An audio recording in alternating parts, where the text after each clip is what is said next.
Hi loves, just to let you know, these very long videos so long you will never have to hear your own thoughts again. They are compilation videos from my main channel, Coffee and Cult, which I'll leave linked down below. I'm going to be releasing lots of compilation videos here, WB shows, 90s, 2000s, and 2010s, teen dramas, Scientology deep dives, and mega long uncut deep dives into Ashton Kutcher and Mila Kunis, among many other things. So I'll leave link down below, Coffee and Cults, where I release 3 to 4 videos a month about all types of pop culture, Hollywood deep dive stuff. And I'll also leave link down below my other channel, Coffee, Cult and Cats, that is more about current pop culture stories like the Buffy cancellation. So I'll leave that video linked at the very end as well in case you're interested in that. Thank you so much for watching, and now let's get into everything Buffy and Charmed. Buffy the Vampire Slayer is one of the most impactful television shows of all time. For 7 seasons, Buffy and her Scooby gang fought countless vampires, demons, and monsters.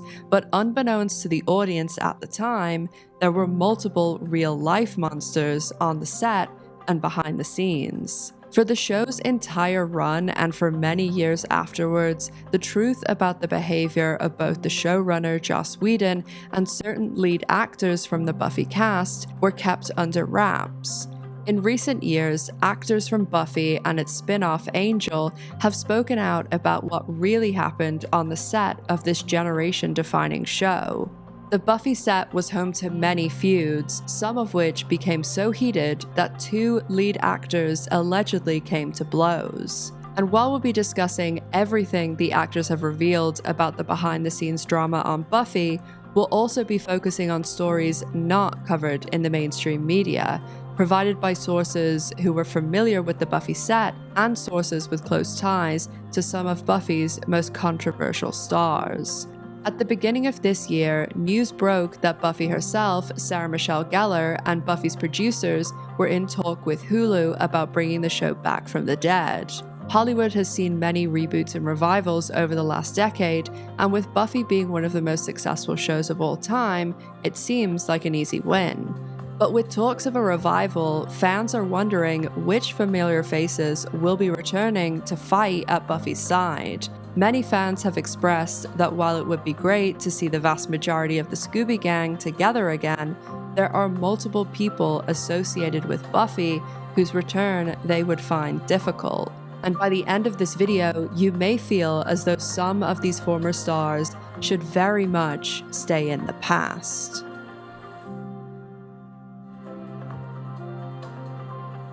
In 1992, the movie Buffy the Vampire Slayer was released, starring Kristy Swanson, Luke Perry, and Donald Sutherland. The movie featured some actors that would go on to have pretty significant careers, including some of the first roles for Hilary Swank, David Arquette, and Ricki Lake. Also featured in the film were uncredited roles that were cut for Seth Green, who would go on to the Buffy the Vampire Slayer TV show. Ben Affleck was also featured in his first ever role. His scene was deleted, but he is in a blink and you'll miss it 1 second of footage where he's playing a basketball player. Buffy the Vampire Slayer the movie was directed by Fran Rubel-Cousy, who also executive produced the movie, and her husband was also a producer on the film. The film was written by Joss Whedon, who also came up with the whole idea for Buffy the Vampire Slayer, and in order to get the movie made, he struck a deal with Kazooie and her husband that they would own a large portion of the rights to the character of Buffy. Put a big pin in this deal with the Kazooies,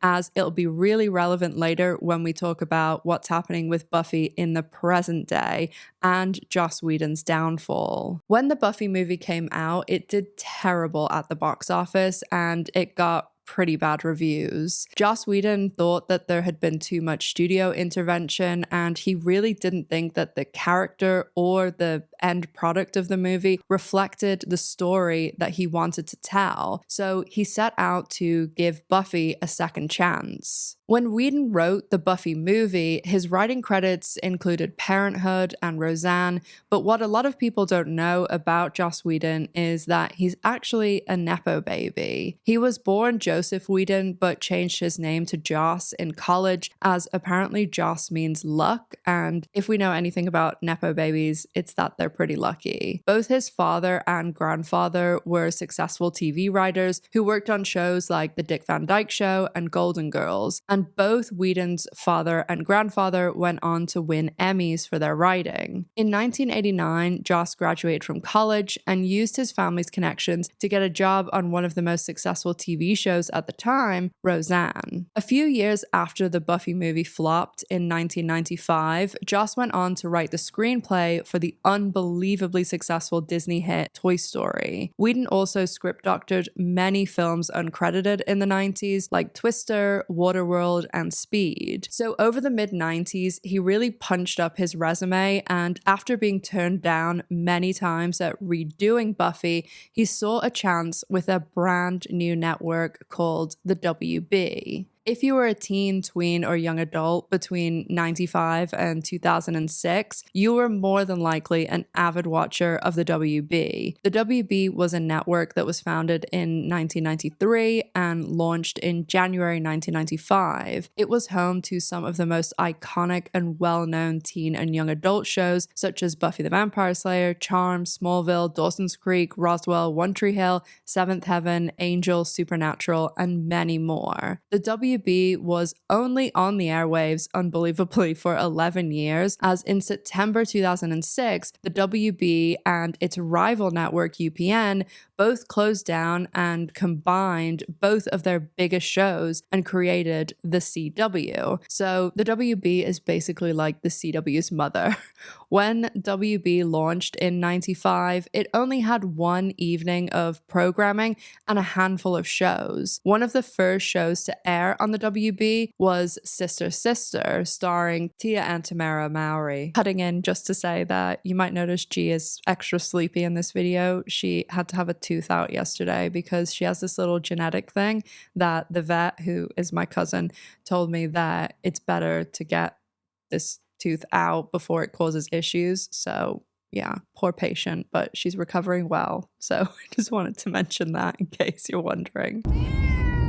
For the 95 to 96 television season, the WB expanded its programming to Sunday nights. Over the next two TV seasons, the WB started getting more shows and expanding the number of nights it had programming. During the 96 to 97 TV season, the WB saw its first moderate success with Aaron Spelling's produced family drama Seventh Heaven. That same season, there was another Aaron Spelling show created by Constance M. Burge called Savannah. The show starred Kirk Cameron and Blake Lively's sister Robin Lively, and unfortunately it was cancelled after one season, but its cancellation had a lot more impact than the show itself, because the following year in 1998, Spelling and Constance M. Burge went on to launch Charmed. And the only reason Charmed had a chance or even was made in the first place was because the WB wanted more shows like the show that had been a mid-season replacement for Savannah,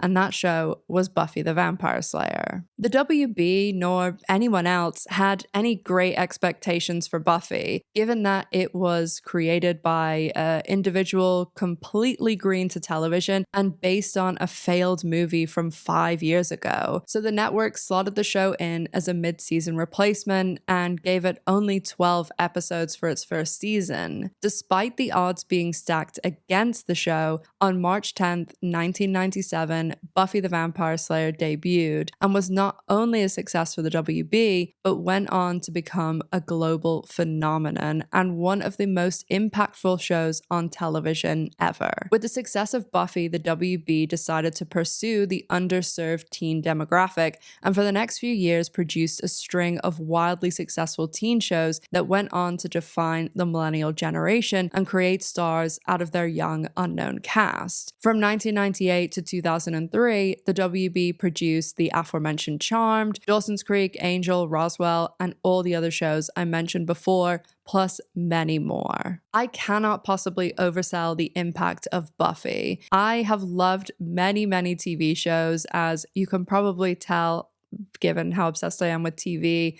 so much that I've turned it into my job. I said this in my Sarah Michelle Gellar video, but honestly, I've been preparing for this video my entire life. I have a lot of TV and movie tattoos, and of course, have a prominent Buffy one. I watched Buffy when it aired, and still to this day, there are new people discovering the show. There are still massive fan groups online, huge conventions all over the world, and it seems as though we may be getting Buffy back very soon, which I'll tell you what I've heard about that later in the video. Buffy the Vampire Slayer is set in the fictional California town of Sunnydale. During the first 3 seasons, the show deals with high school, and with the 4th season, the cast enters college, and then the later 3 seasons depict early adulthood. As the name suggests, Buffy is about a high school girl named Buffy who is a vampire slayer and is famously played by Sarah Michelle Gellar. In the mythology of the show, there's one girl in the entire world who's chosen to combat vampires, demons, and all manner of dark creatures. Buffy had several love interests over the series, with the 2 main ships being Buffy and Angel and Buffy and Spike. Buffy was also supported by her friends Willow, Xander, Cordelia, Anya, Oz, Tara, and her watcher Giles. While Buffy was about vampires and demons, the show deeply resonated with its audience due to the show's writers using the fictional vampires and demons to represent the real-life struggles of teens and young adults. After the 3rd season, Buffy's love interest Angel was spun off to create his own series, unsurprisingly titled Angel. However, one surprising thing was the other Buffy character chosen to bring over to this new show to support Angel, Charisma Carpenter's Cordelia Chase. Angel also became a huge success for the WB, running for 5 seasons until 2004, which was 1 year after Buffy wrapped its 7th season in 2003. Of course, everyone knows Buffy was played by Sarah Michelle Gellar, but originally nearly everyone thought she was wrong for the role. Sarah originally auditioned for the role of Cordelia, and to get cast as Buffy, she had to have many auditions, but she did finally land the role, of course. The rest of the main cast was made up of David Boreanaz as Angel, Alyson Hannigan as Willow Rosenberg, Nicholas Brendon as Xander Harris, Charisma Carpenter as Cordelia Chase, and Anthony Stewart Head as Rupert Giles. Later down the road, other cast members on the show for a significant amount of time were Seth Green as Oz, Eliza Dushku as Faith the Vampire Slayer, James Marsters as Spike, Julie Benz as Darla, Juliette Landau as Drusilla, Emma Caulfield as Anya Jenkins, Mark Blucas as Riley, the late great Michelle Trachtenberg as Dawn Summers, Kristen Sutherland as Joyce Summers, and Amber Benson as Tara McClay. Originally, when they were casting Buffy, it wasn't just Buffy they had problems with. The character of Willow Rosenberg went through a lot of casting issues. Originally, Riff Reagan was cast as Willow and played the part in the unaired Buffy pilot. The unaired Buffy pilot is on YouTube, and I have it linked down below with all of my sources as always if you want to check it out. But even Riff wasn't the original choice to play Willow.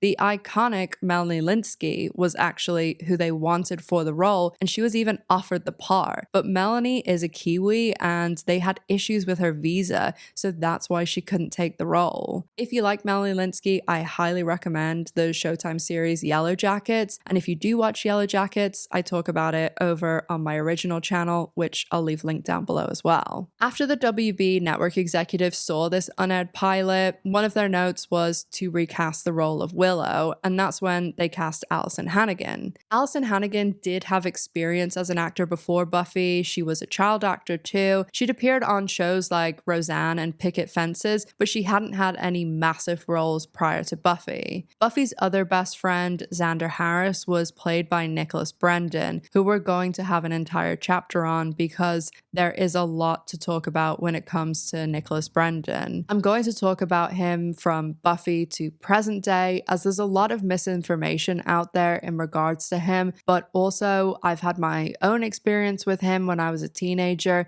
And most important of all, I have spoken to several of Nicholas Brendon's former victims, his ex-girlfriends, and they have provided me with a lot of details, both of things that happened during their relationships with him and stories about things that happened on the Buffy set that haven't been spoken about publicly, including Joshua Jackson having to physically break up a fight between Nicholas Brendon and another of Buffy's leads. So we'll be discussing Nicholas Brendon in more detail later in the video. For now, all you need to know is that when he was cast on Buffy, he didn't really have a lot of acting experience at all. He had gotten into acting to overcome a stutter, and Joss Whedon has always described the character of Xander Harris as his kind of self-insert character and very much identifies with him. Like Nicholas Brendon, when David Boreanaz was cast as Buffy's love interest and the main male lead, he had next to no acting experience. Boreanaz was discovered in a very Hollywood way. An agent saw him walking his dog on the beach and he kind of stumbled into acting. Whedon has spoken about casting Boreanaz and said that he knew he was the right person for the part by the reaction that all the women in the room had when Boreanaz auditioned. Charisma Carpenter had some minor acting roles when she was cast as Cordelia. She'd been on shows like Baywatch, but prior to acting, she was a cheerleader for the San Diego Chargers. Charisma had a very scary incident take place when she was a cheerleader for the Chargers, where she nearly lost her life and 2 of her friends were shot when intervening with the person who attacked Charisma. We'll talk about that a little bit later in the video too, as she ends up telling the story in a project she did after Buffy, where she hosted a show about crimes. We're going to be covering quite a long time period and a lot of people, breaking the video down slightly different than I usually do, as there are some people in Buffy that have mountains to cover, and some people like Amber Benson and Emma Caulfield that are very unproblematic people and have pretty good reputations. The Buffy cast do a huge number of conventions current day and have basically since the show ended. So you'll find a lot of these actors will be nice, cooperative with fans type of people because many of them make their living from conventions. In my opinion, the Buffy cast, like most of Hollywood, is a pretty mixed bag. I know a lot of people who worked on Buffy. I know quite a lot of people who've worked at these conventions and represented the talent. And some of the Buffy cast are really lovely people, many of which I've met, and I will also talk about my experiences with them. But there are some not so great ones too. And there are also some cast members who don't really practice what they preach, especially when it comes to the behavior of other cast members. Speaking of which, the entire reason I wanted to do this video is because of the behavior of cast members, and their behavior is so important to discuss because of the fact that they are strongly considering right now doing a Buffy revival. There are several people associated with Buffy, one main cast member in particular, that if you were to shine a spotlight on this person right now, boost their career and them, and give them more access to fans, it would just be a recipe for disaster. And I'm not just talking about Joss Whedon. But before we get into the darker topics, many of which have not been discussed in the media, the best place to start is with the woman herself, Buffy. As I mentioned before, series creator and showrunner Joss Whedon was lauded as a feminist, and many people praised Whedon for his representation of complicated, strong, and powerful female characters. But unfortunately, things were not as they seemed on the set of Buffy. Behind the scenes, Joss Whedon was exploiting the young actresses on the show, bullying female cast members, being verbally abusive, and creating an extremely toxic and hostile work environment. While Buffy was in production, there were a lot of rumors about both Joss Whedon and Sarah Michelle Gellar creating issues on the set, but nothing really made it into the mainstream media during the show's run. While both Joss and Sarah had worked on significant projects before Buffy, this was their biggest show and project by far, especially the second season onward, where Buffy became enormously successful. It just put them into that different category of fame, and this was also at the height of the WB's popularity, and it was just unbelievably popular with teens and people in their 20s. I do have a Sarah Michelle Gellar and Freddie Prinze Jr. video if you want to know more about their entire careers, but a very brief background on Sarah Michelle Gellar was she was born in New York City on April 14th, 1977. Her mother raised her herself, and she has no relationship at all with the person that she calls her donor because he never pursued any relationship with her or supported her or her mother. Unbelievably, she started her career in a very Hollywood type of way. She was discovered while eating in a restaurant in New York City at the age of 4. An agent spotted her, and just a few weeks later, she was auditioning. And one unique thing that a lot of people have spoken about Sarah when she was a kid was that at auditions, she was always really impressive because she would memorize all of her lines and all of the lines of her adult co-stars. Her first role is pretty infamous as it saw her as a 4-year-old be named in a groundbreaking multi-million-dollar lawsuit, and she was banned from one of the biggest and most successful companies in the world. At 4 in 1982, her first role was in a Burger King commercial, and this commercial was the first ever commercial to even mention a competitor and go after that competitor. Of course, the competitor being McDonald's. So little Sarah was banned from McDonald's for life, and she has joked about this over the years, but she did say that it did kind of affect her when she was younger because anybody who grew up in the 70s, 80s, and 90s will remember most people had birthday parties at McDonald's, so she could never go. And she was also named in this lawsuit, so there was a lot of attention that happened on her first role ever. After commercials, she did some modeling, and she was also cast in a lot of smaller TV roles. In 1985, she appeared in a David Letterman skit and continued auditioning for more TV and film, and even did some off-Broadway productions. In 1989, she was the co-host of a short-lived syndicated talk show called Girl Talk. But by the time the 1990s came, that was the real start of her rise to fame. In 1992, she was cast in her first leading role in Swan's Crossing. And then the next year, in 1993, she got her biggest role to date when she was cast as Kendall Hart in the long-running ABC soap All My Children. Sarah played the character of Kendall Hart, and she was the long-lost daughter of the very famous Susan Lucci's character, Erica Kane. And Susan Lucci was one of the very few people who was on All My Children for its entire run from 1970 to 2011. Sarah was only 16 when she was cast, and she was really praised for her acting ability to be able to go up against the very experienced Lucci. Fans of All My Children really enjoyed Sarah's time spent on the show, and when you're coming on to a really long-running show like that, it can sometimes be difficult to win fans over. Sarah played the role for 2 years, from 16 to 17, and during the seasons of 1993 to 95. In 95, her final year with the show, she won a Daytime Emmy Award for Outstanding Younger Actress in a Drama Series. After her Emmy win and after turning 18, she decided to depart All My Children and left New York City to head to the bright lights of Hollywood. Upon moving to California, her next role was in a Disney movie, Beverly Hills Family Robinson, and that movie was shot in 1996, but it debuted in early 97.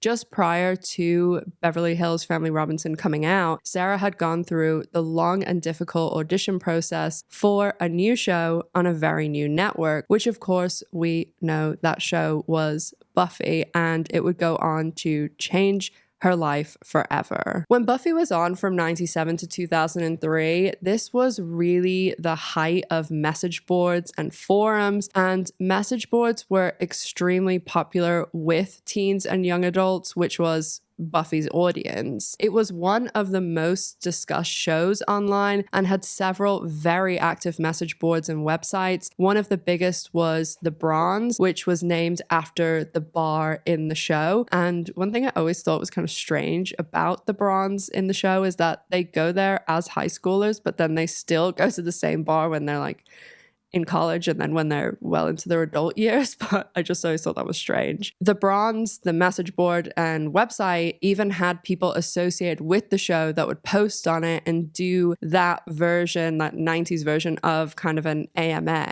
I don't want to brag or anything, but I did also have my own Buffy and Roswell website at this time, but who knows what happened to that, if it's even in the Wayback Machine or something. I'll have to look. If I can find it, I'll put it on the screen. Sad news. Unfortunately, I think it has been lost to time, although that is probably for the best. As I said, when Buffy was airing, stories about Sarah and Joss didn't really make it into the mainstream media about them having issues and there being problems on the set. But a lot of that stuff did make it to these online message boards and websites and was discussed quite a lot amongst the fans. One of the biggest behind the scenes dramas that was talked about while the show was airing and got a lot of traction on these boards was when Buffy's stunt coordinator Jeff Pruitt and his wife Sophia Crawford, who was Sarah Michelle Gellar's stunt double, they actually were very active on these message boards and websites, and they spoke to fans a lot. They actually even used to record on set all of the stunts that they were doing and breaking it all down, how they practiced and everything like that. And they used to record them and upload them to their website.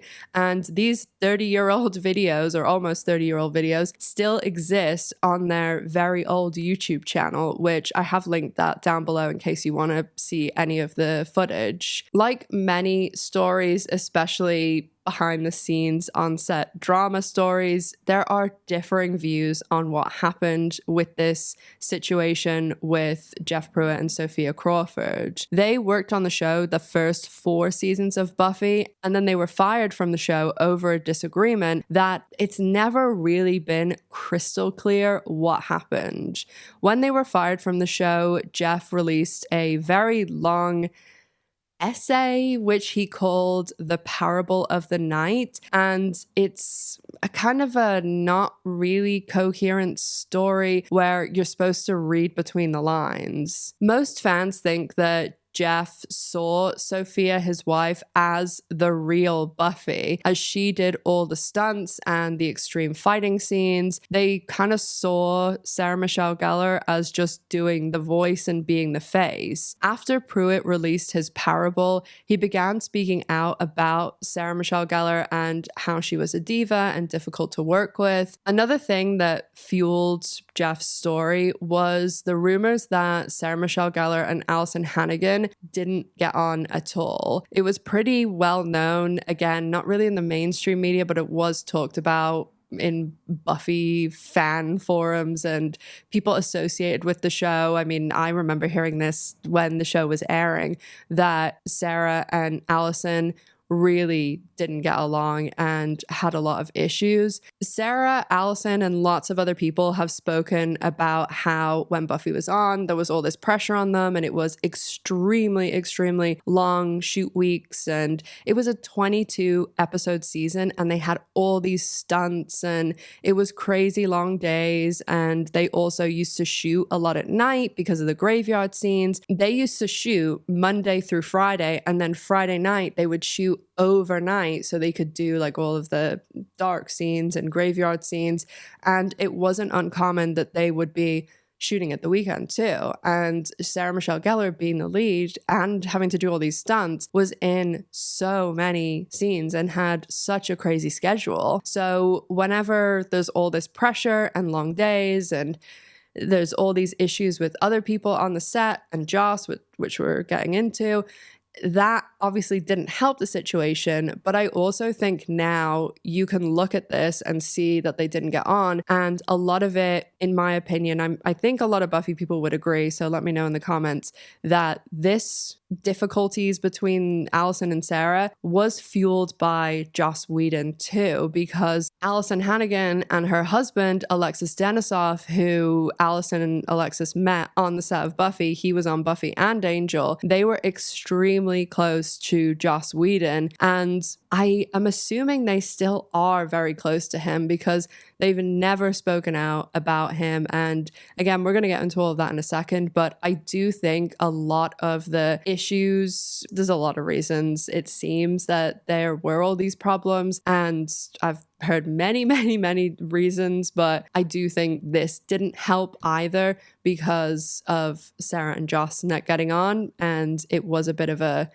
you're on Joss's kind of team or you're on Sarah's. So Allison, it's pretty obvious where she fell. On the other side, someone that Sarah really did get on with was David Boreanaz. Of course, David Boreanaz played Angel, Buffy's love interest, and after season 3, David Boreanaz left the show to go to his own spin-off, also on the WB, Angel. Boreanaz was a good support system for Sarah on the set, especially when she was advocating for fairness and scheduling and leaving whenever they had a 18-hour shoot day. I've also heard from many, many sources, but again, this is alleged, that David Boreanaz and Sarah Michelle Gellar were an item in the earlier seasons of the show. It's just what I've been told by other people. It was so many people over such a long period of time. I think I've heard that for like the past 20 years, that it felt warranted to mention, especially because it did happen like 25 years ago, and Sarah Michelle Gellar has been married forever. It's not something that's happening today, which is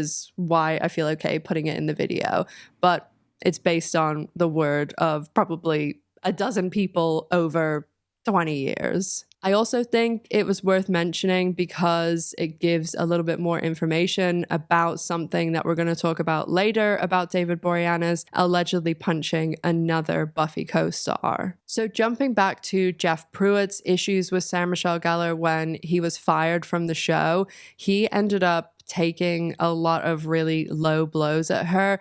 And whenever he put out this parable, he talked a lot about Sarah not having a father. And he also spoke about Sarah's false father, as he called him, Michael Gershman, who was the director of photography for Buffy for the first 5 seasons. Gershman also directed episodes throughout the entire 7 seasons of the show. He directed some really great episodes like Passion, This Year's Girl, Seeing Red, Dirty Girls, and in many of the episode commentaries on the Buffy DVD sets, one of which is for the episode Consequences, Gershman refers to Sarah Michelle Gellar as his daughter.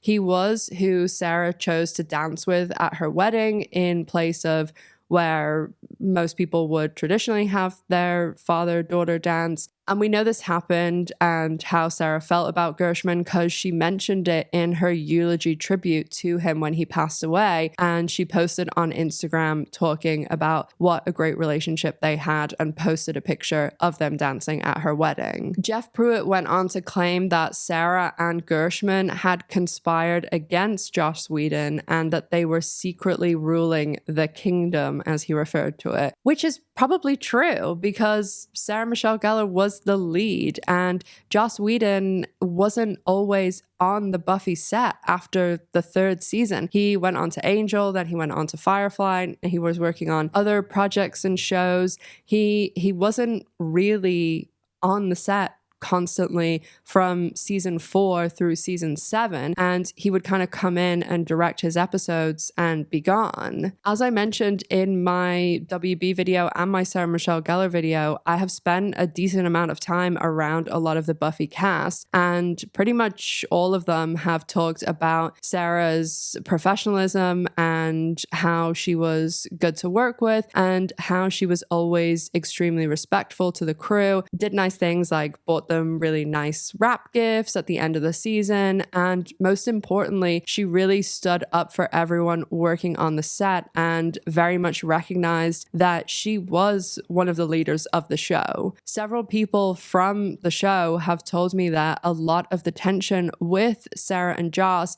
came from Sarah standing up for crew members for things like saying, it's time to call a wrap. We have been on set for 19 hours. Most people also spoke about how she always made sure that if crew were doing something stunt-wise or handling certain equipment, that they had the relevant training and experience and safety equipment that they needed to do these things. Because Buffy, while it was a very big show, it was still on the WB. It wasn't one of these massive shows that had millions and millions to just burn. So she did always advocate for people having the training and experience that they needed. And they really were doing like a lot of dangerous and complicated stunts every single week, and things weren't as safety conscious in the 90s and early 2000s, especially for TV. Seth Green has spoken about this quite a lot in interviews, and he was on the show for several seasons, but he also was friends with Sarah from when they were like kid actors. He said about Buffy, that show was very hard. We were working crazy hours, and a lot of things that got pushed weren't necessarily safe or under the best conditions. Sarah was always the first to say, we agreed this was a 13-hour day, it's hour 15, we got a wrap. Or, hey, this shot doesn't seem safe, when nobody else would stick up for the cast and crew. I saw her get called a bitch, a diva, all these things that she's not, just because she was taking the mantle of saying and doing the right thing. It certainly seems obvious today that there was a lot of jealousy and resentment towards Sarah Michelle Gellar from Joss Whedon,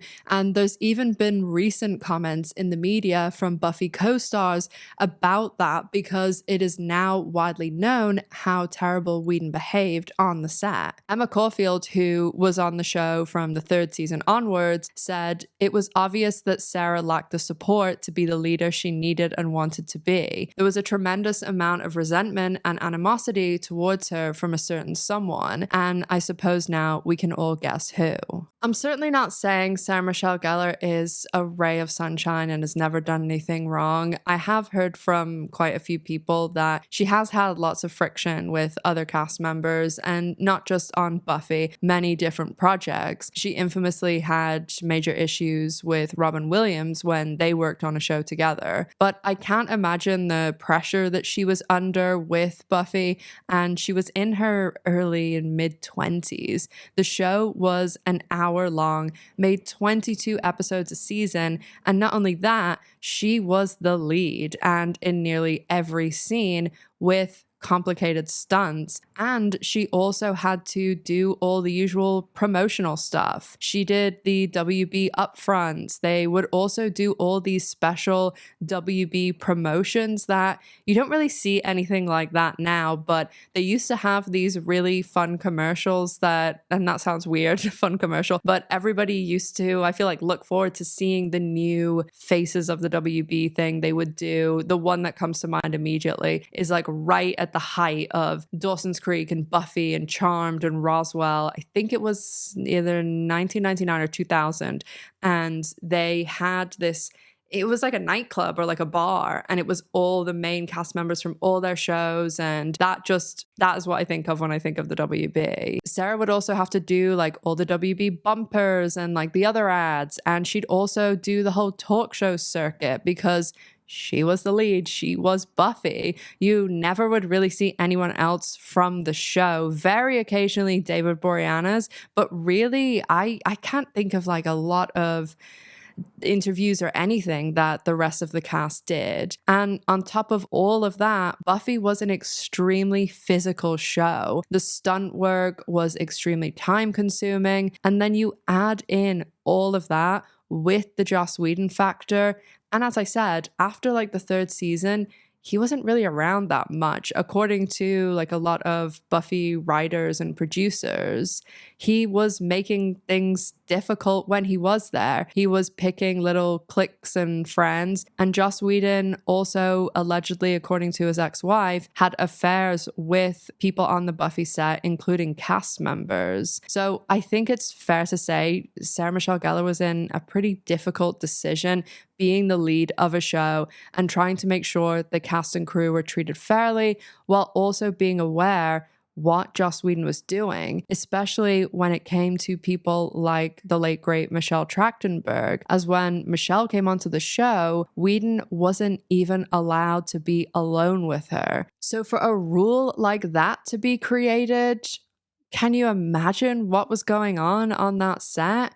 But before we talk about Joss Whedon, we have to talk about Nicholas Brendon, who is one of the leads of Buffy. He was on the show the entire run and in every single episode except one. And he has had a very, very lengthy criminal record that started just after Buffy. And it's not just that he's gotten in trouble with the law, he has had documented incidents with many, many ex-girlfriends, some of which I've spoken to, along with people that used to represent him at conventions, people that have worked with him on Buffy and other projects up until basically the last projects that he was doing. And there is also a number of fans and people that attended conventions that I've spoken to about all of their run-ins with Nicholas Brendon. And just, I'm not someone that really like throws out a lot of trigger warnings or things like that, but this chapter is very heavy. And if you have any sort of issues with discussing domestic violence or anything like that, then you might want to skip forward to the next chapter. But we will be now talking about Nicholas Brendon, who his role on Buffy is what he is very well known for. He has done other shows after Buffy. He was on Criminal Minds from 2007 to 2014 in a recurring role, and he did have a 4-episode stint in Private Practice, which that will become relevant in a minute. But for the most part, most people know him as Xander Harris from Buffy, but he actually nearly wasn't even cast. Actually, Ryan Reynolds was cast as Xander first, but Ryan Reynolds turned down the role because he was 21 at the time and he didn't want to play someone in high school. This was in 1996, before Ryan Reynolds even did Two Guys, a Girl, and a Pizza Place. So this was well before he had any sort of real following or a career, really. Because there are so many arrests and violent incidents that Nicholas Brendon has been involved in since Buffy, it really is easier to go through it chronologically because there are so many arrests and in different locations, and a lot of them are for similar things, but it's just easier to go through it that way and explain it. I actually have met Nicholas Brendon multiple times, and I have spent time like out in a bar with him and other situations that it wasn't just like a quick, meet and greet or take a picture or something. I met him the first time in August 2003, and the second time was in May 2004. And I was only 15, 16 at the time. And I did tell the story in my WB video where he invited me, and he was with his twin brother and his twin brother's girlfriend at the time, who I'm still like friends on Facebook with. And she was in a few episodes of Buffy. They were sitting like in the hotel bar. I had just said to them like, oh, thanks so much for like taking pictures. It was so nice to meet you. And this is the era of the disposable camera. And they invited me to sit with them. And many times I was like, okay, I'm going to leave you guys alone. They're like, no, stay. And even then, like I was 16 and I had a lot of familiarity with people with alcohol issues.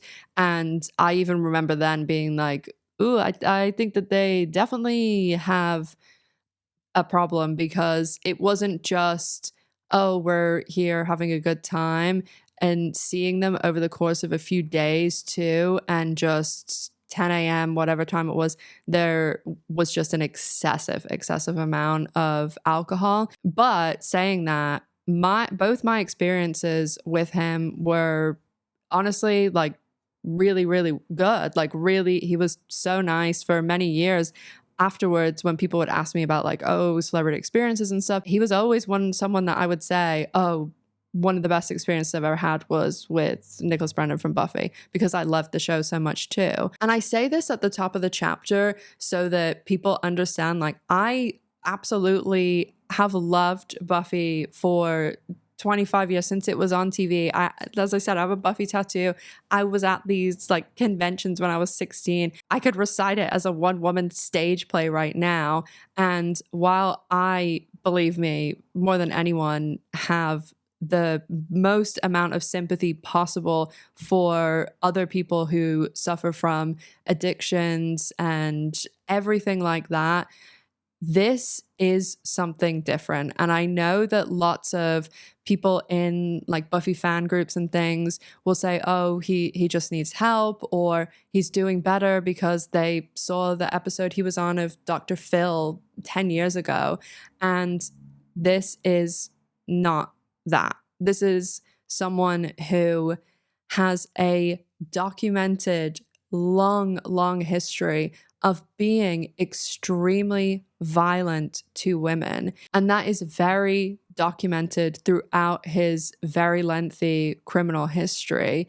And as I said, I have spoken to ex-girlfriends, ex-managers, ex-friends, ex-producers, ex-fans, and everyone has the same story. There are people that saw the incidents that someone else has talked about, and it's not just like one ex-girlfriend said this, or, you know, one manager, he ripped them off or something.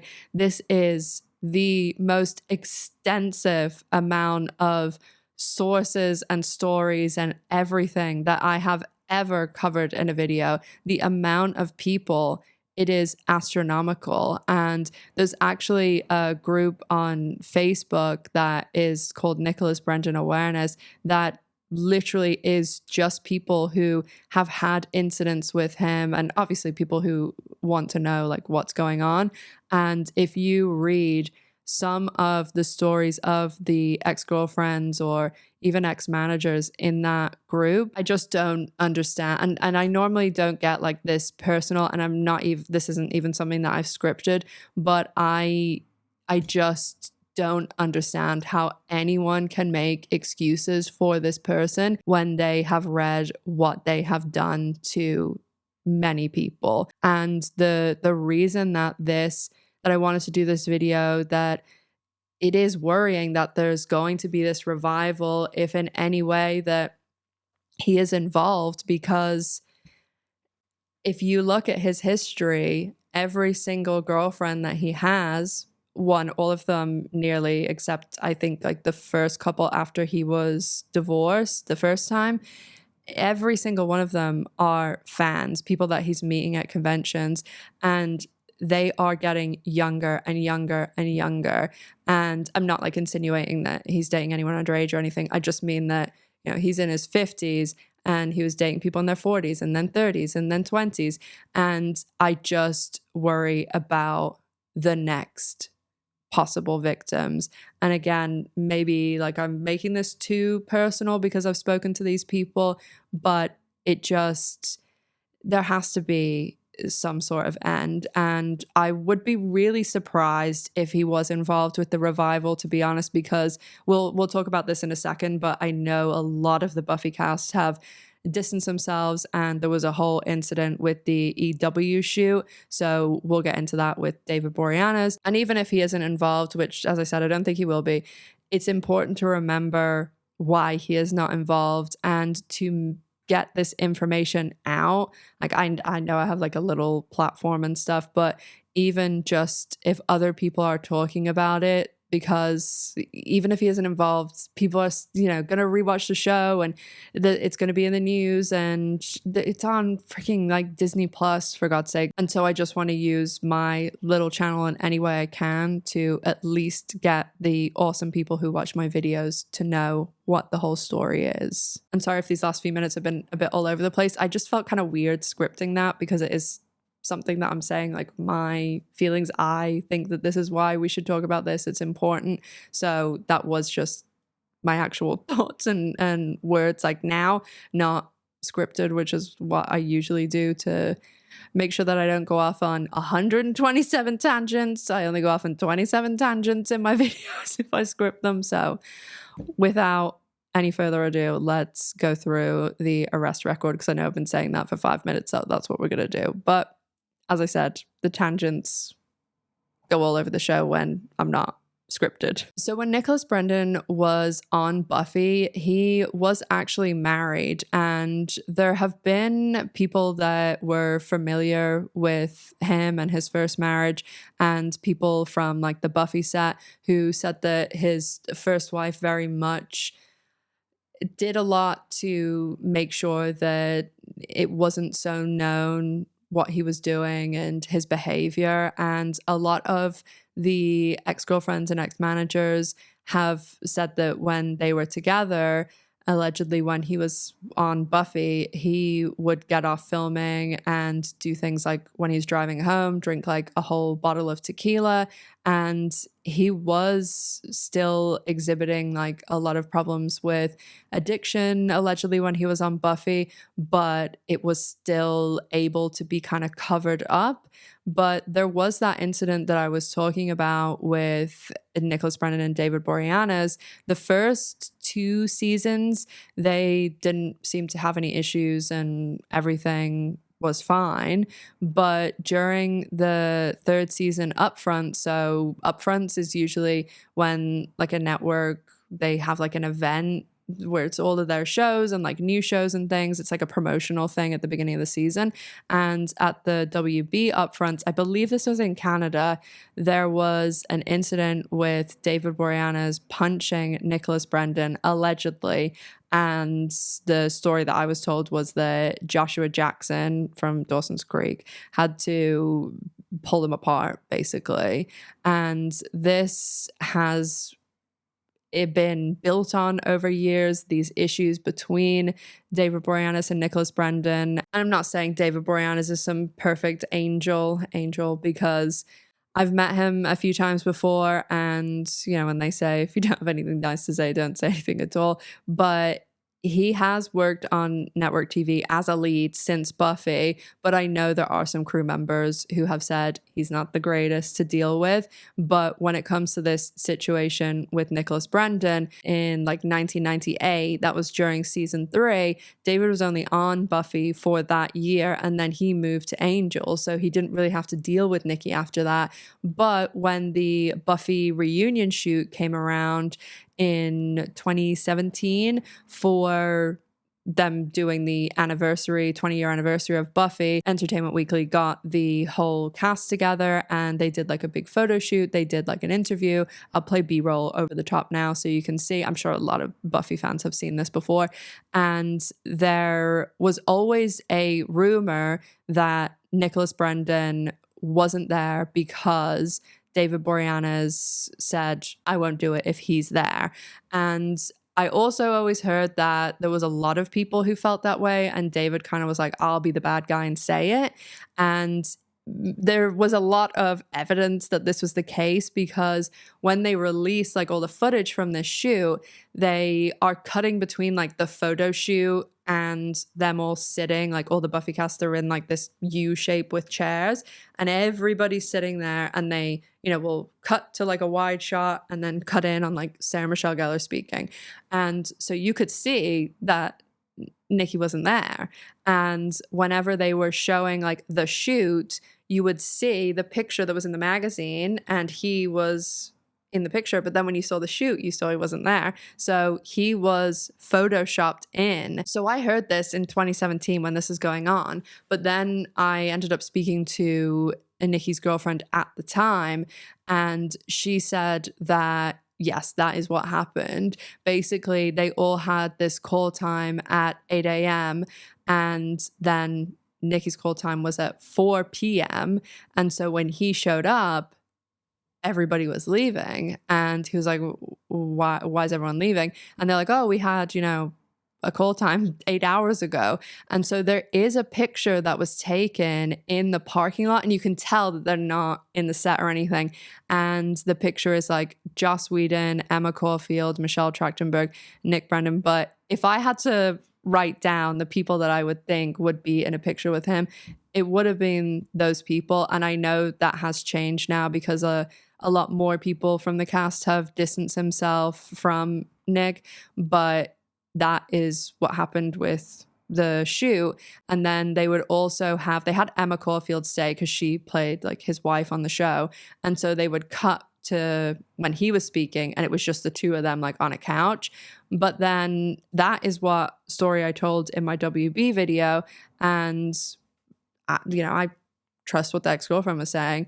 But then I actually just saw a few days ago that Nick himself confirmed that this is what happened, because he posted a video on Facebook where he told the story of what happened and David Boreanaz not wanting him there, and that's why he wasn't at the shoot and everything like that. So that was allegedly what happened in my WB video, but now we do even have him himself saying that is the case. I do not speak to David Boreanaz anymore, and well, this is the reason. So it was the Entertainment Weekly 20th anniversary photo shoot. I had a 4 o'clock call time, not knowing that David Boreanaz told Entertainment Weekly, because I was going through a hard time at that time. David Boreanaz had told Entertainment Weekly that he would not do the shoot if I was involved. And Entertainment Weekly said, well, Xander has to be involved. So then I come to find out that everyone else's call time was at 8 o'clock in the morning. That's why I missed that roundabout. I missed everything because of that prick. Because he's perfect, because you can't be flawed, because you can't make mistakes. You know what I mean? It's just, and for him, and I had no beef with him, but to hear that, and I found out, like I found out while I was shooting, and everyone was leaving. I'm like, where's everyone going? So we had 8 o'clock call time. I'm like, what? So that hurt me a lot. It was unnecessary. It was mean. I think he just finished Bones and was starting to do Navy SEAL. I was struggling a lot, and instead of saying, hey brother, how you doing? He just decided to kick me in the nuts. I say to him, fuck you.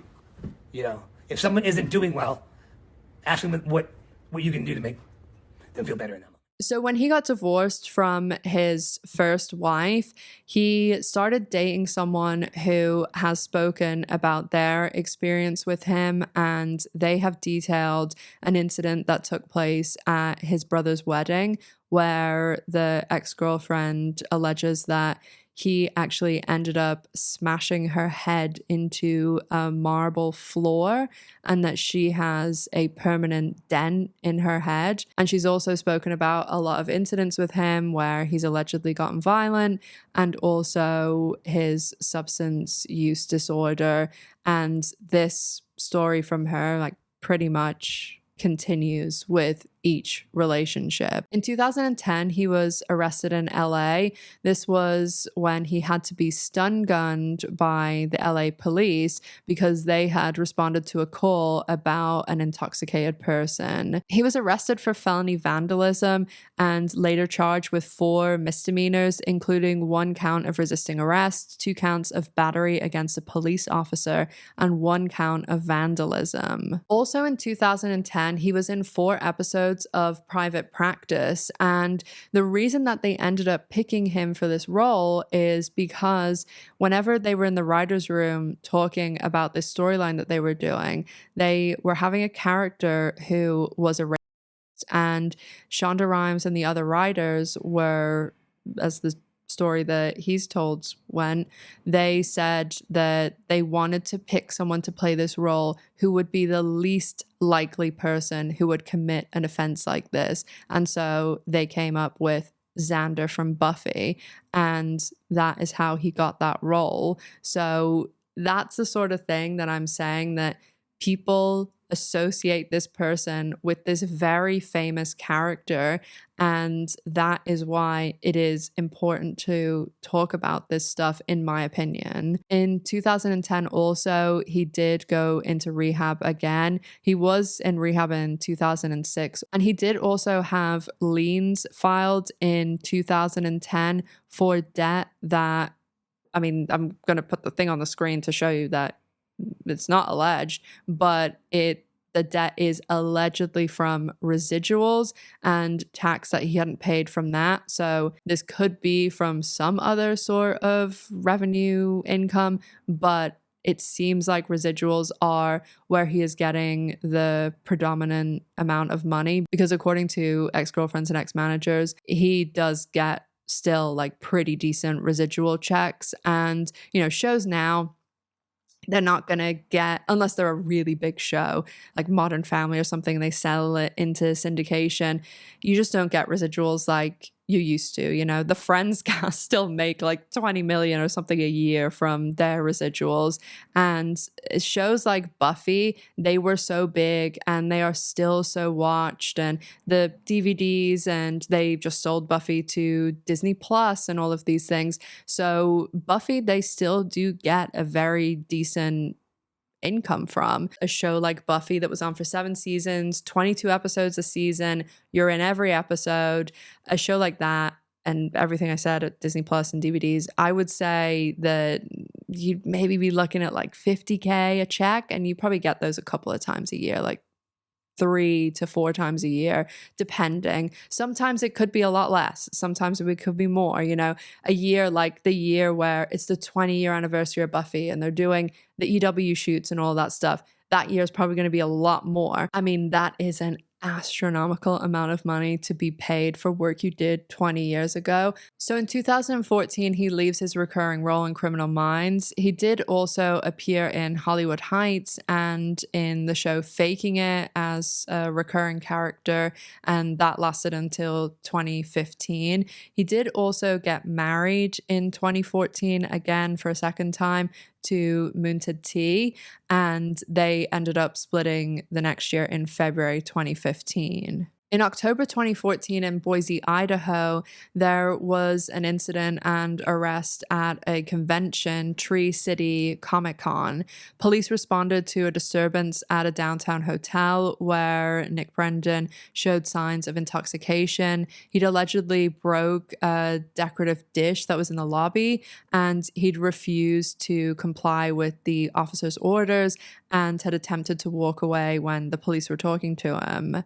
He was charged with misdemeanor counts of malicious injury to property and resisting or obstructing officers. He was booked into the Ada County Jail and later bonded out. In February 2014, he splits from his wife, and then there's also an incident at a convention in Fort Lauderdale, Florida. He was arrested for trashing a hotel room and refusing to pay the bill. He allegedly caused about $450 worth of damage and was charged with criminal mischief and grand theft. The next month, in March 2015, also again in Florida, this was in Tallahassee, he was again arrested for allegedly causing a disturbance at another hotel, and he reportedly flipped over a bed and broke a window. He was charged with criminal mischief and property damage. 2 months after that incident, in May 2015, at Myrtle Beach, South Carolina, he was arrested for public intoxication, and that was also what he was charged with. A few months after the Florida and South Carolina arrests, in September 2015 in New York, he was arrested for a domestic dispute with his girlfriend at a hotel. During this, he allegedly grabbed the girlfriend by the throat, stole her car keys, and smashed her cell phone. He was charged with felony third-degree robbery, criminal mischief, and obstruction of breathing. In December of that year, 2015, he pled guilty to misdemeanor criminal mischief. The choking charges were dropped. He was conditionally discharged and required to complete drug and alcohol counseling and avoid legal trouble for 1 year. He did end up going to rehab in October 2015 as per the conditions of his charges and arrest. And that incident with the ex-girlfriend happened in New York when they were filming the Dr. Phil show. And so in December 2015, the Dr. Phil show came out, and this was when he walked off the stage and, you know, said he didn't need help, and Dr. Phil was bringing up like all of what we've been talking about. And so the day he filmed that night was when this whole incident with the choking of the girlfriend took place. There was an incident and arrest in October 2017 in Palm Springs, California, where he was arrested for attacking his girlfriend. The girlfriend at the time actually had a protective order out on him, so this violated that. And even though this took place in October 2017, they didn't actually end up dealing with the charges and everything like that until 2 years later. His ex-girlfriend had a protective order against him in Florida and New York that he could not harass, injure, assault, or threaten her. Originally, he was charged with felony inflicting corporal injury on a spouse, but this was reduced to misdemeanor domestic battery and domestic violence. He got 3 years probation, and he had to complete a 52-week domestic violence course along with 20 hours of community service. In Indiana in August 2021, he was arrested for allegedly using false information to obtain prescription drugs. And police officers actually found multiple bottles of medication in his car, some of which were made out in his brother's name. He has a twin brother named Kelly. And then he also had like different names on the pill bottles. So his last name isn't Brendon. Him and his brother go by their middle names. So it's Nick Brendon and Kelly Donovan. And he actually had names like Nicholas Bender and things like that, where, you know, little changes and stuff, because now they have all the prescription monitoring programs. So you can't just like doctor shop. So this is how he was getting allegedly multiple prescriptions. On July 8th, 2023, in Chesterfield County, Virginia, he was arrested for disorderly conduct. And then 4 days later, on July 12th, 2023, also in Virginia, he failed to appear in court for the disorderly conduct charge. So that was all warrant issued and everything like that. The latest arrest that I could find was October 11th, 2023 in Yolo County, California, and he was arrested for petty theft of retail merchandise. The warrant remains outstanding, I believe, although I could be wrong on that. I could also be wrong about this being the most recent arrest because, as you now know,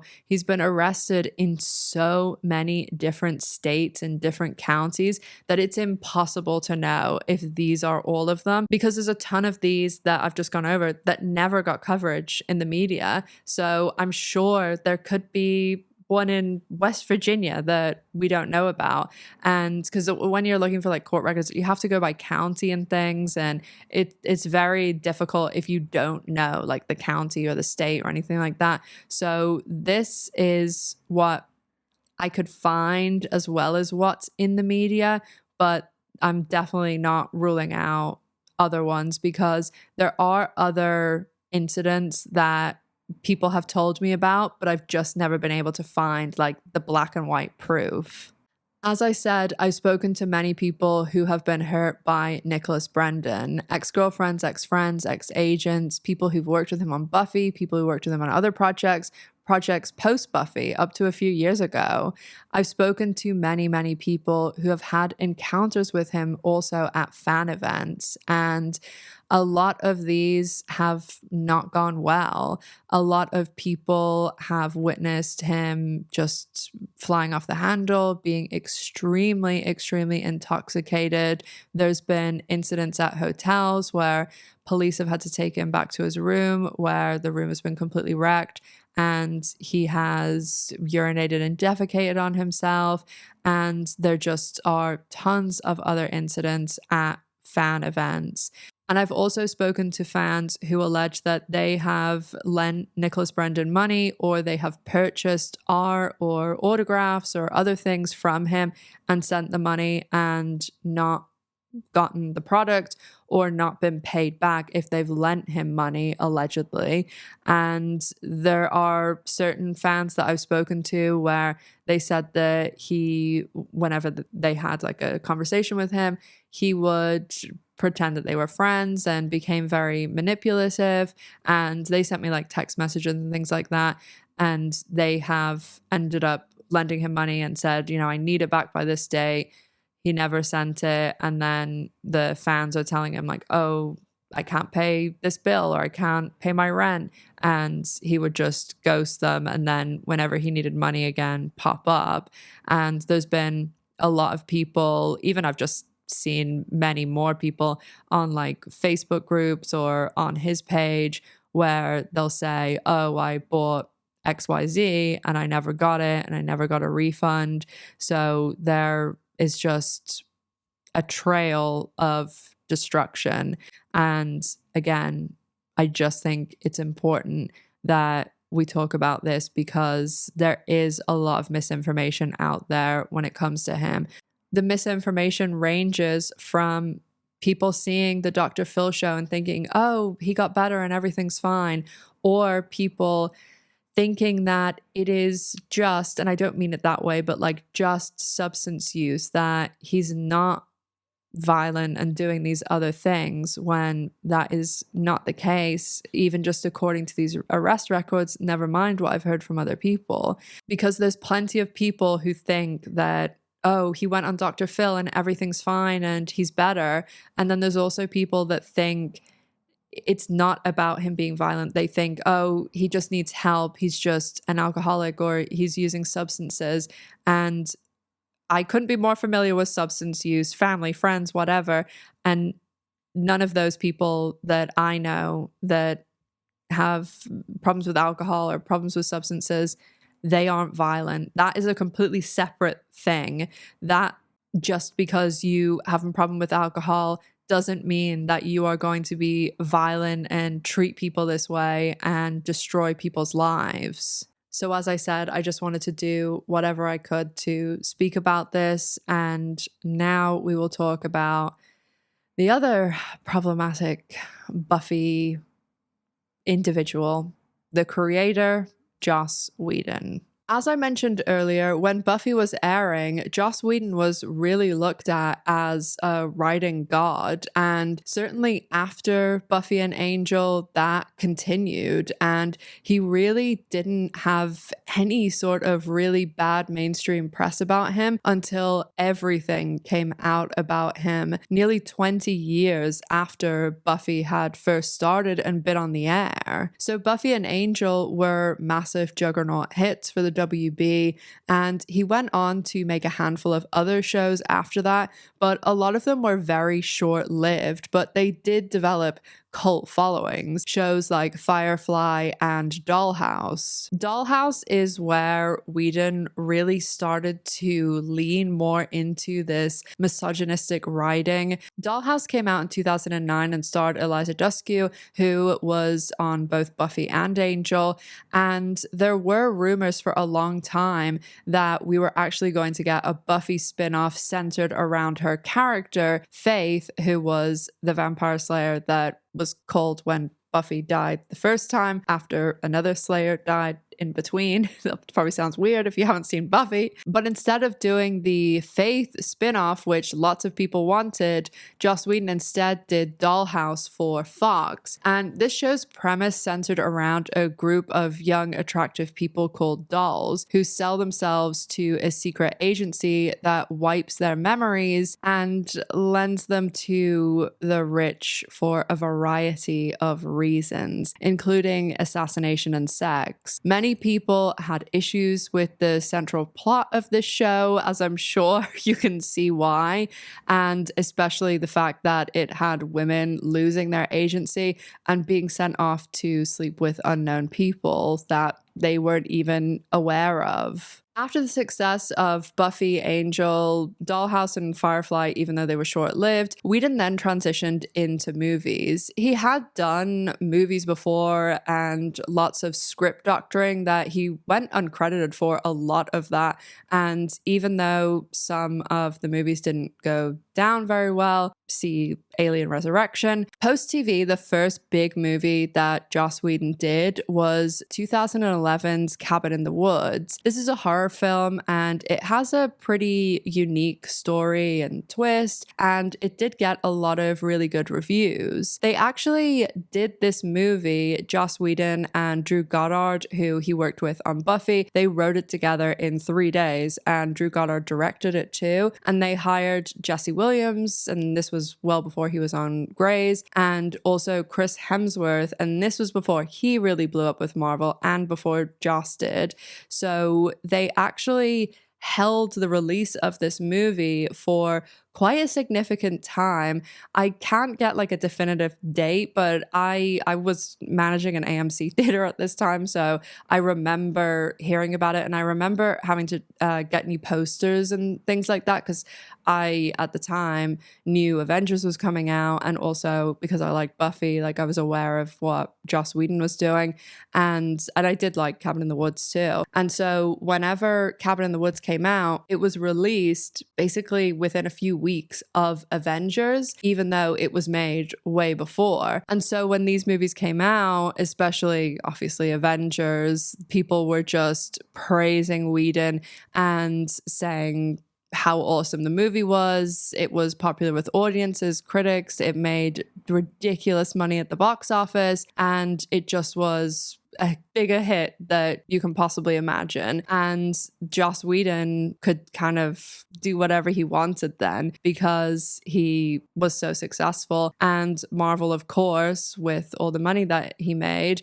had him back for the 2015 sequel to Avengers Age of Ultron. But that one didn't go down quite as well. My cousin actually was dating someone who was in Avengers Age of Ultron when it was being filmed. She didn't have like a huge part or anything. So when Age of Ultron came out, it didn't garner the same praise from critics or audiences. It was still an enormous box office success, but it just wasn't the same success as Avengers. And so Age of Ultron kind of sparked these conversations about Joss Whedon's writing, and was it really like what people were thinking it was? And this was really kind of a hit to his reputation because people just were really looking forward to it, and it didn't meet expectations. People also started speaking up and giving criticisms about certain storylines, especially how certain women were portrayed in his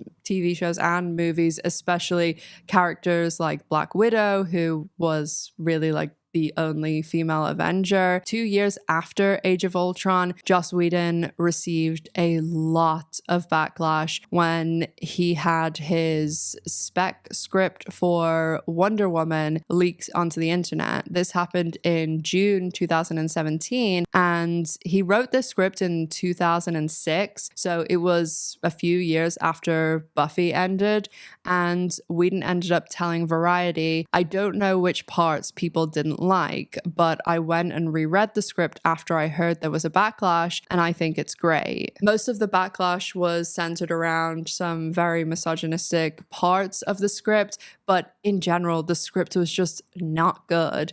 And his sort of resistance to accepting that people didn't like this script didn't really sit well with people either. Even though Whedon's Wonder Woman was never made, this script really had people looking in Joss's direction as to if he really was the person he was portraying himself to be, and if his writing really was feminism, or whether it was something else. And a lot of people started pulling things out, like all of his women characters that have any sort of power seem to pull their power from trauma. And it's just things like that. They started looking into patterns and his behavior. And then also, because there was so much backlash to this, people started combing through the past, and all of this stuff from the Buffy set started to surface, and people started looking into that. And then whenever there's a lot of backlash like that and people start looking into things, people start speaking up. And again, even though he didn't get Wonder Woman made, he did get his hands on the Wonder Woman IP with 2017's Justice League. The backlash that Whedon garnered from Justice League coming just after all of this stuff happened with the Wonder Woman League and people looking into his past, that just was the spark that blew up Joss Whedon's career, because people started speaking up and really laying out their issues with Joss. And, you know, once one person speaks, then more people come forward and a pattern is revealed. I'm sure most people know the story with Justice League, but in a nutshell, Justice League was originally helmed by Zack Snyder. Unfortunately, during the production, Snyder suffered an extremely tragic loss and understandably stepped back from the project before production was complete. DC hired Joss to come in to complete the project, and this really was the moment where his downfall began. Whedon made enormous changes to the movie and did a lot of reshoots. About 75% of the movie was changed, and the whole look and tone and overall script was changed too. Justice League was released in 2017 and was panned by critics, hated by audiences, and majorly underperformed at the box office. In the summer of 2020, one of the stars of Justice League, Ray Fisher, who played Cyborg, spoke out about his experience on the set of the film and his experience with Whedon. Fisher tweeted and said that Whedon was gross, abusive, unprofessional, and completely unacceptable. Warner Media conducted an investigation into Whedon's behavior on the set of Justice League and said that remedial action was taken as a result of the investigation, but they didn't elaborate further. Jason Momoa also spoke out in support of Ray Fisher and said the cast and crew were treated terribly by Whedon and things needed to be investigated. Other sources who worked on the film claimed that the biggest clash on the set was when Whedon pushed Gal Gadot, who played Wonder Woman, to record lines she didn't like, threatened to harm Gadot's career, and disparaged Wonder Woman's director, Patty Jenkins. Multiple people who worked on the set said that Joss was bragging that he had it out with Gal. He told her he was the writer and she was going to shut up and say the lines, and he can make her look incredibly stupid in this movie. Gal Gadot spoke out to support Ray Fisher and confirmed that she had her own issues with Whedon. Following Fisher speaking out, he gained support from another actor who worked on multiple Whedon projects, former Buffy and Angel star Charisma Carpenter. Carpenter was a series regular on Buffy for 3 seasons, playing, as I mentioned before, Cordelia Chase. And after the 3rd season finale, she moved over to the new Whedon show, the spinoff Angel. Charisma tweeted out her support for Fisher and detailed her own experience with Whedon, stating Whedon had a history of creating toxic and hostile work environments. She went on to speak about how Whedon treated her terribly, especially upon learning she was pregnant in the 4th season of Angel, asking her if she was keeping it. Carpenter alleged that Whedon wanted to punish her for getting pregnant without his approval, and Whedon wrote her character an extremely bizarre storyline, which culminated in her character being killed off the show. During the 4th season of Angel was when she was given this really strange storyline, and I always liked her character, and I remember watching Angel and being like, what the fuck is going on? It was so weird. So Angel, even though he's a vampire, he has a baby, and the baby gets stolen and sucked into this portal. This is so weird to explain. And then the baby disappears for like a significant number of episodes, and then the baby shows up as like a human man. Well, he was always a human, but you know what I mean. And he was like 18 or something in the show. And Cordelia and Angel always had this like, will they, won't they thing. So Cordelia was like helping him with the baby when he had the baby. And then the next couple of episodes, like Cordelia is with the baby that's now like an 18-year-old man. It just was really strange. Even taking out like her dating Angel's baby that obviously wasn't a baby anymore, but it just sucked. Everything about that storyline sucked. And then at the end of season 4, the show goes on break, and then when it comes back in season 5, Cordelia's not there, and they never really like explained or like said anything. And then in the beginning of season 5, people were like, is she coming? Because she was in a coma, the character was in a coma, like how original. And so people were like, is Charisma coming back on the show? Like, what's happening? Are we going to get a resolution?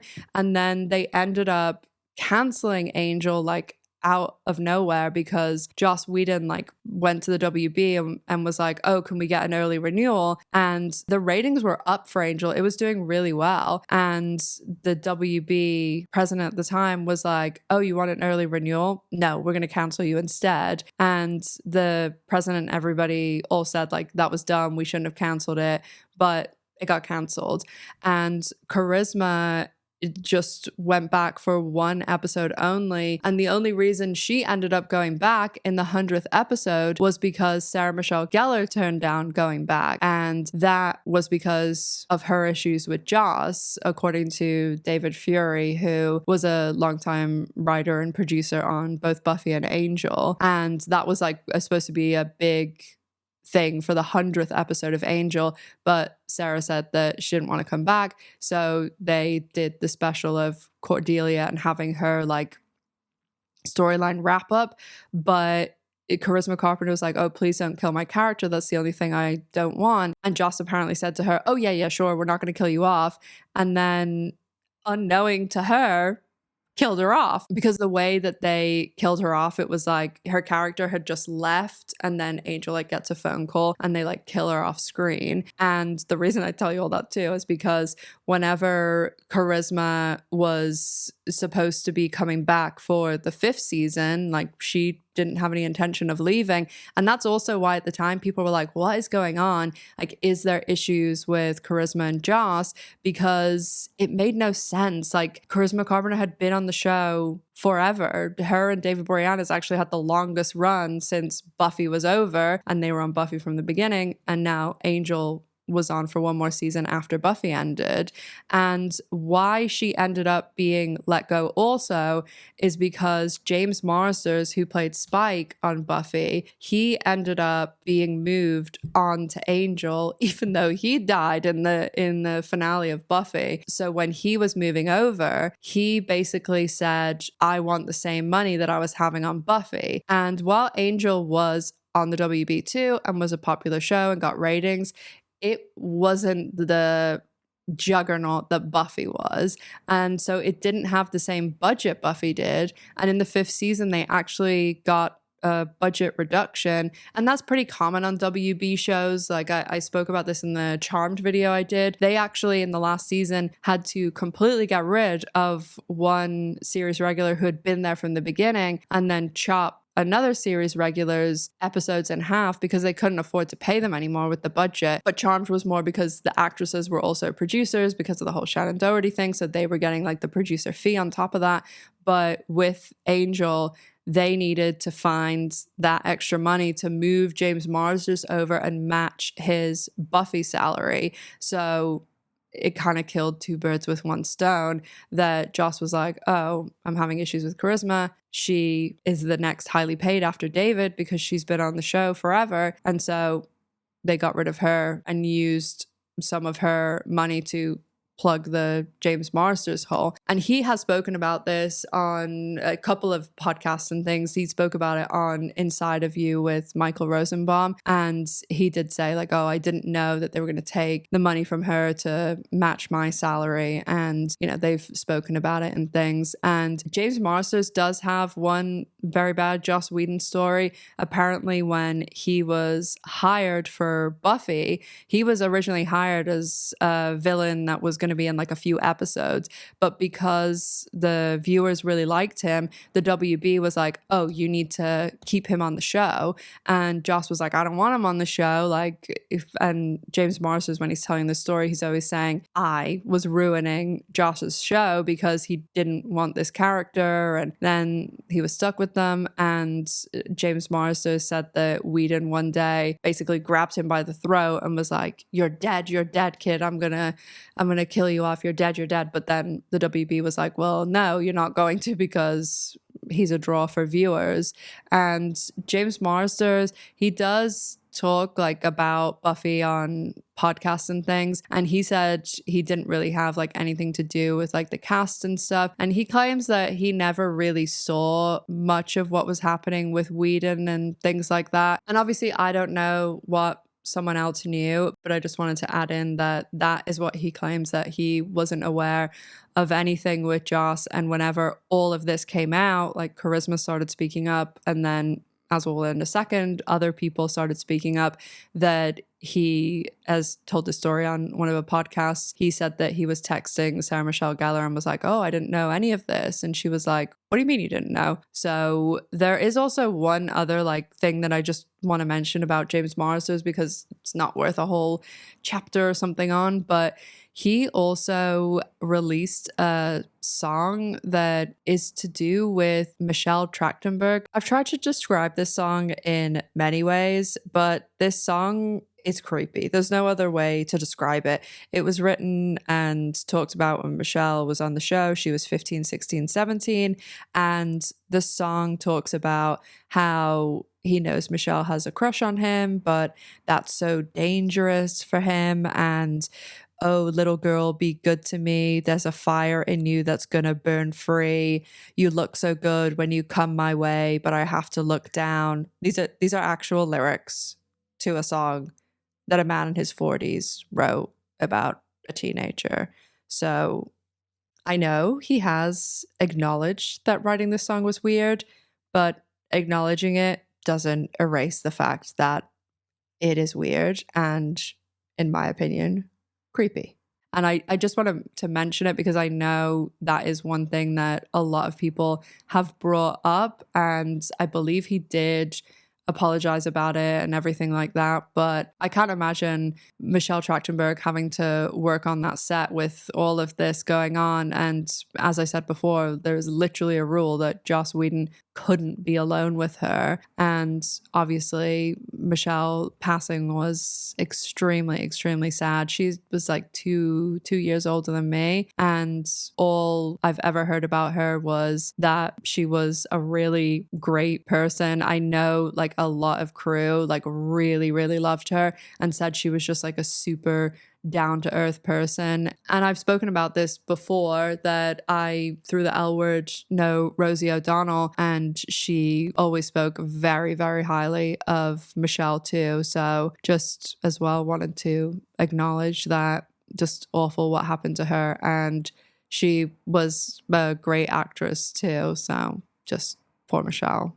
So circling back around from a little bit of a tangent, but we're towards the end of the video, so the real ride or dies are still here. So whenever Charisma spoke out about Whedon, she ended up writing this letter that went over everything and all of her issues and the way Joss treated her and the pregnancy and writing her off the show. And this very much opened the floodgates for all of the lead women from Buffy to come forward, except one, and then the other male cast members to then give their support, except two. The only actress not to speak out about Joss Whedon and support everyone else and what they were saying was Alyson Hannigan, who, as I mentioned earlier, is extremely close friends with Joss Whedon. The other two actors were Alyson's husband, Alexis Denisov, who she met on the set, and they're all close friends. And then the other actor is Nicholas Brendon, who we also spoke about earlier. And he has been very open about how he thinks that everybody is being awful to Joss and that Joss did nothing wrong and is this amazing person. All the women from Buffy reaffirmed what Charisma had said. Amber Benson, who played Tara McClay and was on the show for many years, called Buffy a toxic environment. Michelle Trachtenberg, this is when she revealed about the rule about not being alone with him. Emma Caulfield, who was on Buffy from the 3rd season, said, well, that's out finally. I don't know why it took people so long to have an understanding that this person who fanboys put on a pedestal and think can do no wrong finally got dethroned. But the most devastating blow to Whedon was of course, delivered by Buffy herself. Sarah Michelle Gellar posted a very short message to support her former cast members and speak out about Whedon. Sarah released a statement on her Instagram after Charisma spoke out. I have praised this statement before, but it really is a masterclass in statements, PR, all of it. She released it on Instagram, her own platform. She avoided any unnecessary drama. It wasn't a media tour or giving publication or an exclusive, and it meant she could direct the flood of requests I'm sure she was undoubtedly getting and just say, this is the statement, leave me the fuck alone. And she said she also would be not commenting further, so then she could just say, really leave me the fuck alone. The statement also made it crystal clear where she stood. Her statement read, "While I am forever proud to have my name associated with Buffy Summers, I do not want to be forever associated with the name Joss Whedon. I stand with all survivors of abuse and I'm proud of them for speaking out." Short, succinct, classy as fuck, hits on the importance of Buffy, respects the fans, supports the people speaking out, in as few lines, delivers an absolute death blow to Joss Whedon and his career. She pretty much says, yes, it's true. It was a toxic nightmare, but I do not want to be involved in any more of his shit. I've got my own happy life. Leave me out of Joss's drama. At the time that this happened, Whedon was working on a HBO series called The Nevers, and allegedly he removed himself from that, but that was the last thing he's done. I have heard from a lot of people that he is doing uncredited script doctoring, and that's probably the way he's going to have to work for quite a while anyway, because he has essentially disappeared. People don't want to attach his name to anything, so it just seemed like he's just going to be doing script doctoring behind the scenes. He did attempt to address everything and to come back by doing an article and interview with Vulture, but the entire thing came across terribly and, if anything, pushed him down even more, and the whole article just got even more backlash than he was already receiving. Hi guys, Editing Ash here. There is one thing that I forgot to tell you. So just before we talk about all of the rumors and speculation and gossip about the Buffy reboot, I want to tell you about the Charisma Carpenter incident that I said I would talk about in the very beginning of the video. Now, this happened before she was on Buffy, but it did come up while the show was airing in the very early seasons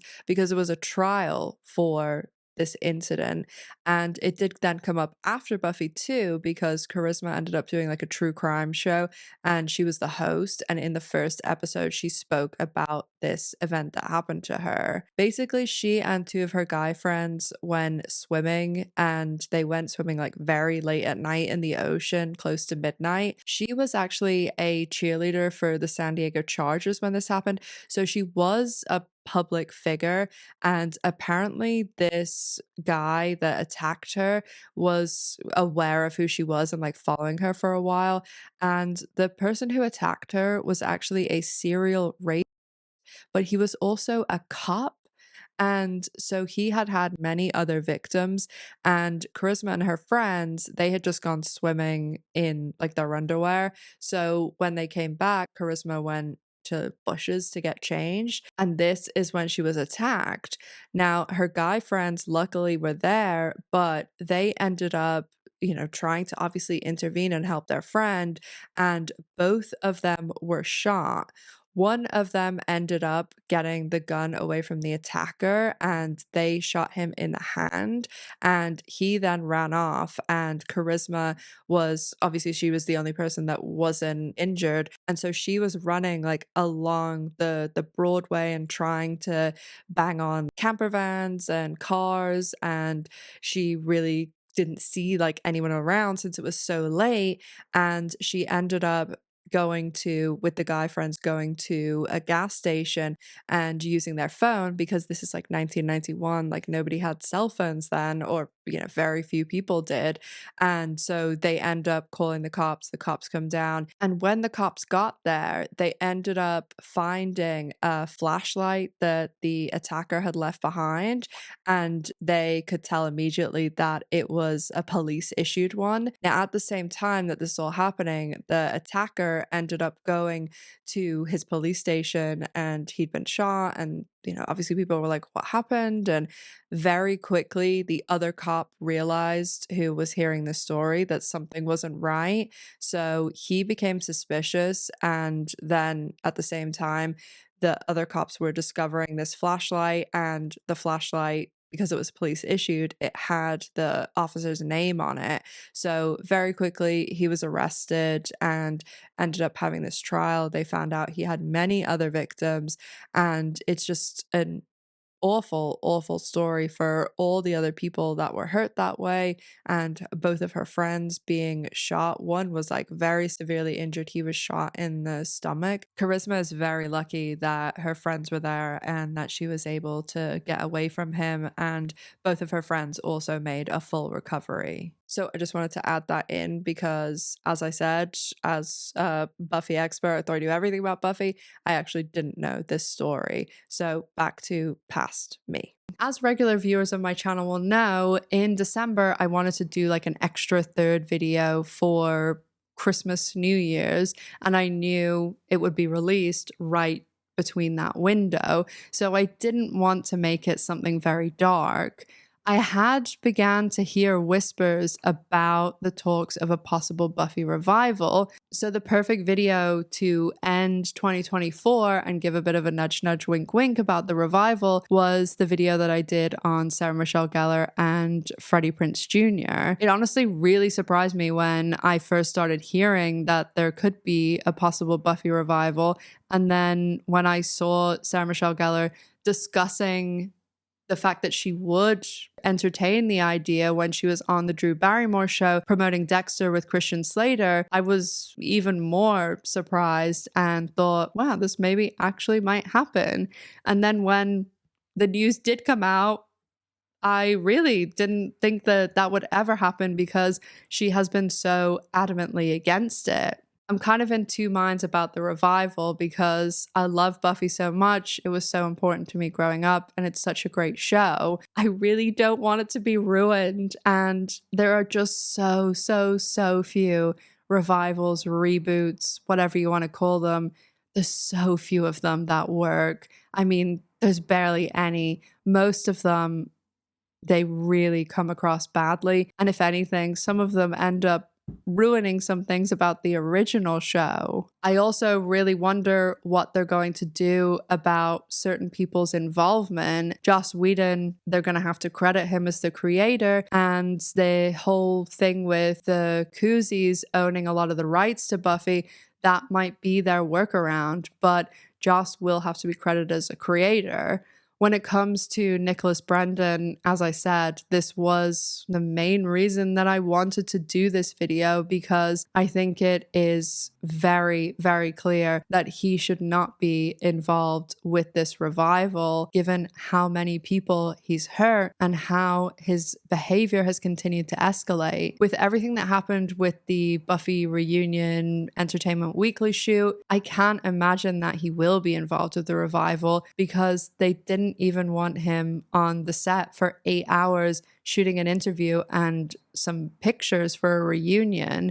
Never mind working all day, every day together for however many episodes they end up doing. He has hurt a lot of people, and his behavior has just escalated over time. I think that it's really important that people are aware of everything that's happening with him, be it the situations with his ex-girlfriends, the situation with money, with fans, and just his behavior at conventions and things. Although his convention appearances have pretty much not been happening because of his past behavior. I think Buffy, as I said, is an amazing show that meant so much to me, and it still holds up pretty well, except for some of the CGI. One of my friends who helps with my channel, she was pulling some B-roll for me for editing this video,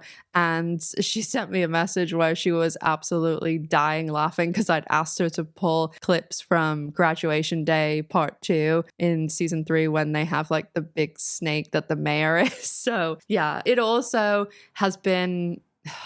They've really messed up with this remastering that they did. And, you know, when they end up showing the sides when they remaster, because we used to have square televisions and now we have rectangle televisions. So some shows that they remaster, they end up making the shot too wide, and you can see sometimes like crew members and pads for stunts and things. So just leave the show alone and stop remastering things.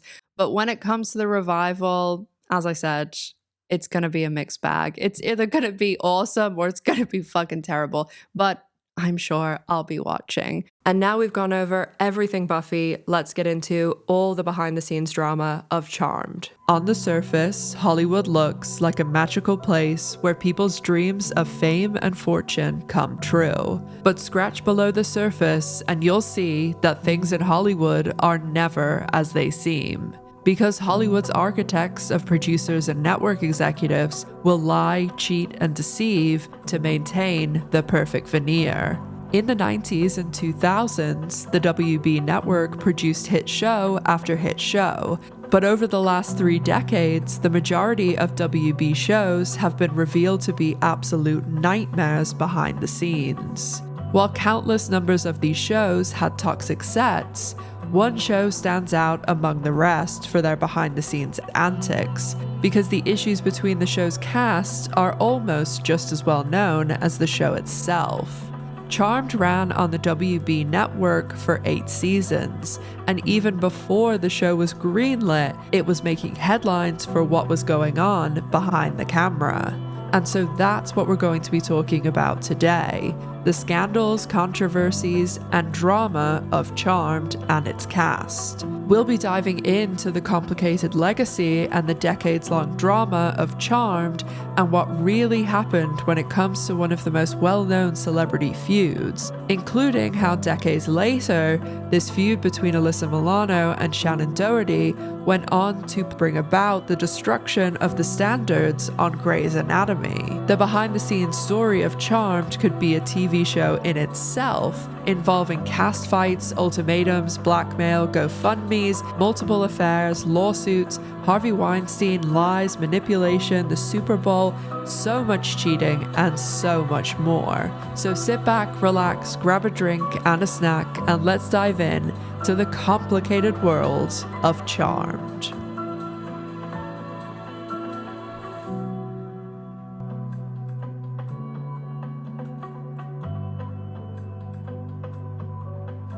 Charmed was created by a woman named Constance M. Berg, and she was actually brought in by Aaron Spelling from Spelling Television to write and develop this show. The WB, which was a fairly new network at this time, it had only been out for a few years, they had gone to Aaron Spelling and his production company to ask them to make a new show because they previously had made Seventh Heaven 2 years ago in 1996, which at that time was the WB's #1 show.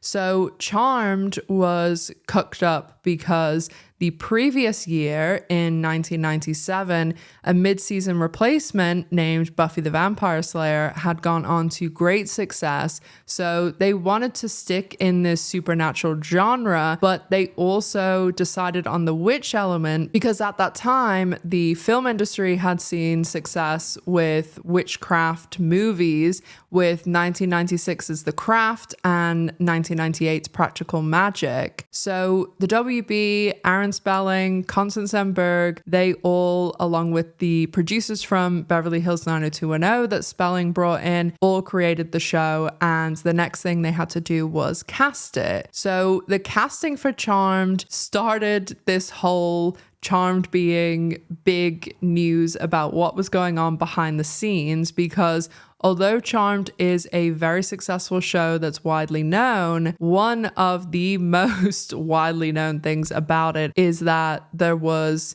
a lot going on behind the scenes, and there has been a lot of issues between certain cast members, and obviously that is what we're going to be talking about today. The show is about three sisters who, when their grandmother passed away, find out that not only are they witches with magical powers, but that they are the prophesized charmed ones and the most powerful witches in the world. So in the lead role, they cast Shannon Doherty, who this was big news because she had previously worked with Aaron Spelling on Beverly Hills 90210, but she'd actually been fired from that show due to a lot of issues behind the scenes. So this was a very hot topic that Shannon Doherty and Aaron Spelling were going to reunite and launch a new show. Shannon wanted to bring in Holly Marie Combs, who was a very, very close friend of hers, and she wanted Holly Marie Combs to play the role of Piper, who was the second sister, as Shannon had been cast as the oldest sister, Prue Halliwell. The network originally didn't want to cast Holly in the role, and they said that she didn't have that star factor, but Spelling and Doherty really wanted Combs in the role, and they were willing to go to bat for her. Shannon actually told the network that she didn't want to do the show without Holly, and the network ended up giving in to Shannon and Aaron Spelling and casting Holly in the role. The third role was initially given to a woman named Dana. I've never been able to get her last name because they only ever refer to her as Dana, but she didn't even make it to the pilot. They got rid of her before they even went into production. And the pilot was shot with Shannon Doherty, Holly Marie Combs, and a woman named Lori Rom. They ended up putting the pilot forward, they did the presentation, and the WB decided to pick up the pilot and air it in the 1998 fall lineup. But Lori Rom actually decided that she didn't want to be involved with the show, and she quit the show because she was quite religious and her religion didn't want her to play a witch on TV. And the way that Holly and Shannon found out that she quit was when they were waiting for her to come to an interview and photo shoot with TV Guide. And because Lori quit while they were in the middle of this interview, what they ended up having to do was they took the picture of the three sisters, and it was just Shannon and Holly, and then they had to just leave a space and literally just digitally insert Alyssa Milano when they cast her, because they didn't even know who was going to play that role at the time. When they cast Alyssa Milano in the role of the third sister, Phoebe, they had to reshoot pretty much the entire pilot, sans a few scenes that were just Piper and her boyfriend. And after they shot the pilot, they started going into production, and the pilot aired. It was a great success. They're greenlit for 22 episodes, and they shoot the entire first season. Nothing really started to come out during the first season. There was really just the talk about how successful the show was.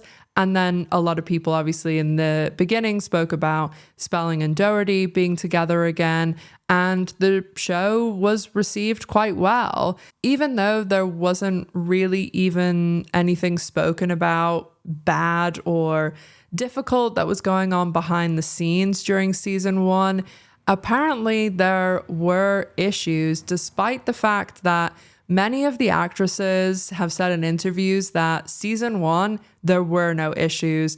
Everyone was getting along and it was fine. but there's been numerous guest stars who were only in the first season that have spoken in interviews over the years about how uncomfortable they were on set due to the tension between the lead actresses. And we will get into what guest stars felt and saw a lot more later in the video. But the first thing to point out here, just while I'm coming up to this first contradiction, is that there are a lot of contradictions in this whole behind the scenes story with Charmed. Obviously, there's always going to be three sides to a story: person A's, person B's, and what actually happened.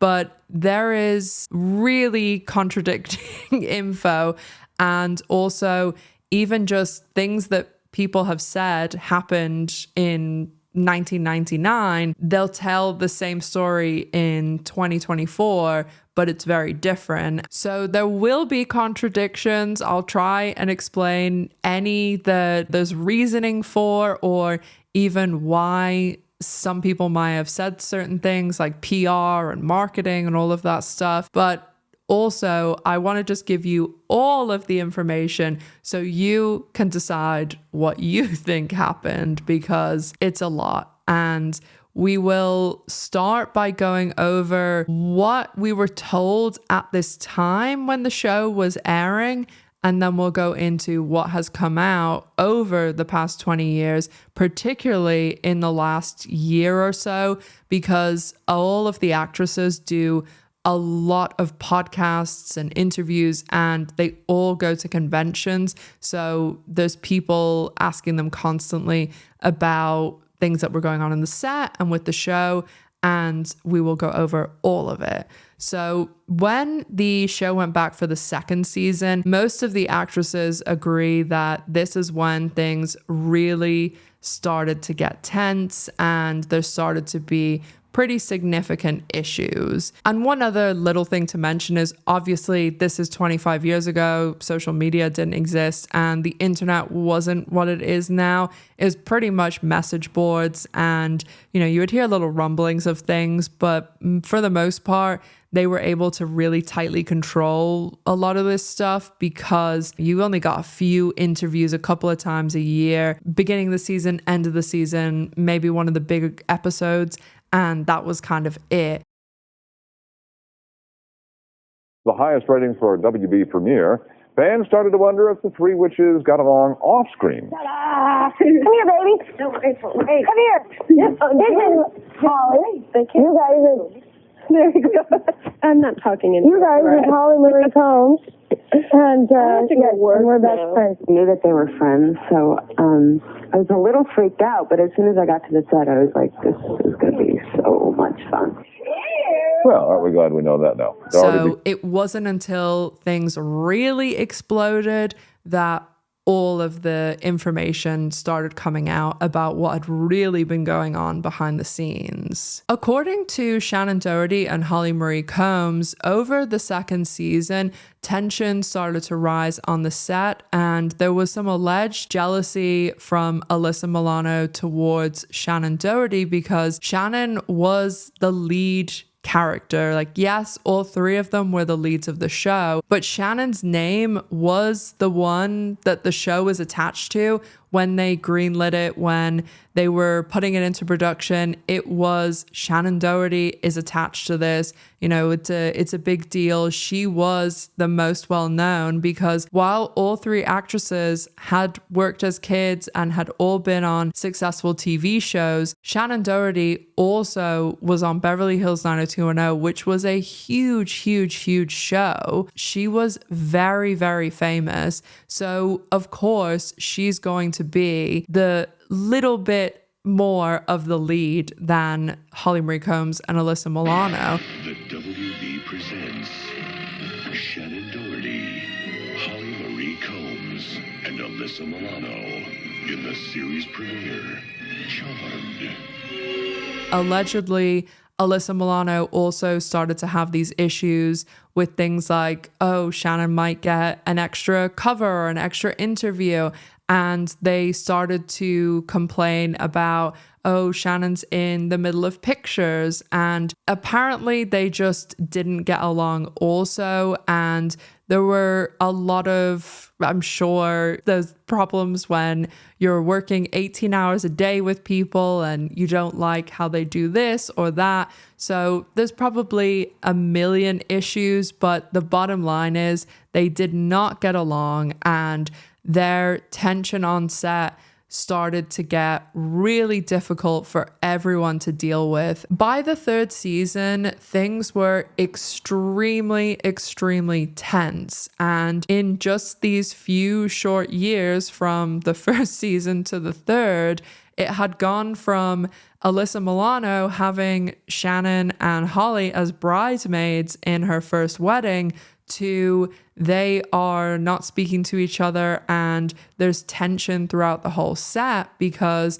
it's just nonstop arguing and fighting, and everybody just feeling completely uncomfortable. And there's multiple people over the years who have spoken about how uncomfortable they felt on the set of Charmed, even people who were guest stars and even people who were children guest starring on the show. Was it You're on Shannon's? Yeah. Okay. Tell me how your experience was on set. The girls were always fighting. Okay. They were always fighting. I was also a kid. Okay. I was a child. How old were you? I think when I first did it, I was like 9. Oh shit. Oh yeah, and then Okay. okay. I mean, I was a baby. You're a little but kid, I yeah. knew that these women were always fighting. They fighting in the makeup trailer? Yes. Yeah. In the makeup trailer. Sometimes I wasn't allowed in there because someone was in there, and yeah, I was always fighting. Oh my God. Always fighting. It was not a very fun experience for me on set, that's Yeah, for sure. okay. But because there was a lot of fighting between the girls and like I didn't know who to talk to, who to Yes, pick, you know? yeah. It's like if I pick Shannon and Holly's going to be mean, and then if I pick Holly, Shannon's going to be mean. It's so funny and how you knew. I remember leaving that show saying if they offered me $100,000 an episode to be a series regular, I don't know if I would do it. Yeah.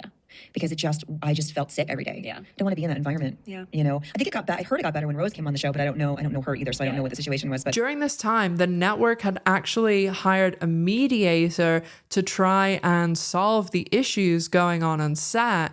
But by the end of the third season, things were just untenable. And Alyssa Milano allegedly went to the producers and the network and issued them with an ultimatum.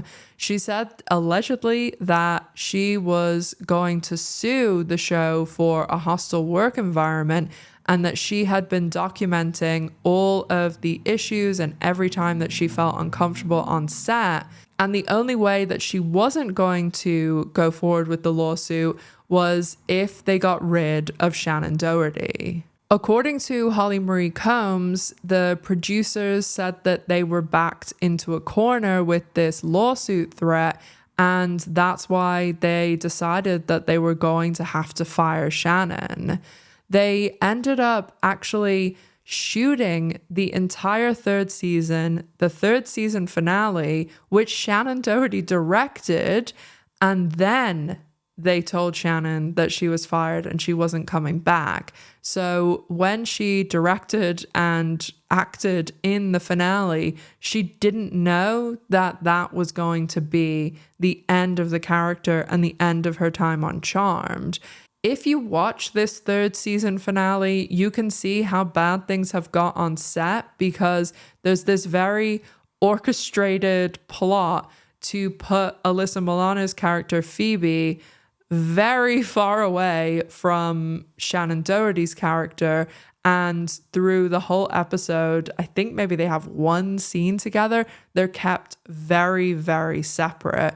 And put a pin in that, because there's another actor later where when they return to guest star, it's very strategic again that they do not share any scenes with Alyssa Milano, because allegedly that was their stipulation for returning to the show for a special appearance. After they shot the final episode of season 3, Shannon was then told that she would not be coming back to the show and that they were firing her. But according to Shannon and Holly, Shannon's team told her, your career will not survive another firing, especially from another Aaron Spelling show, because of everything that happened with Beverly Hills 90210.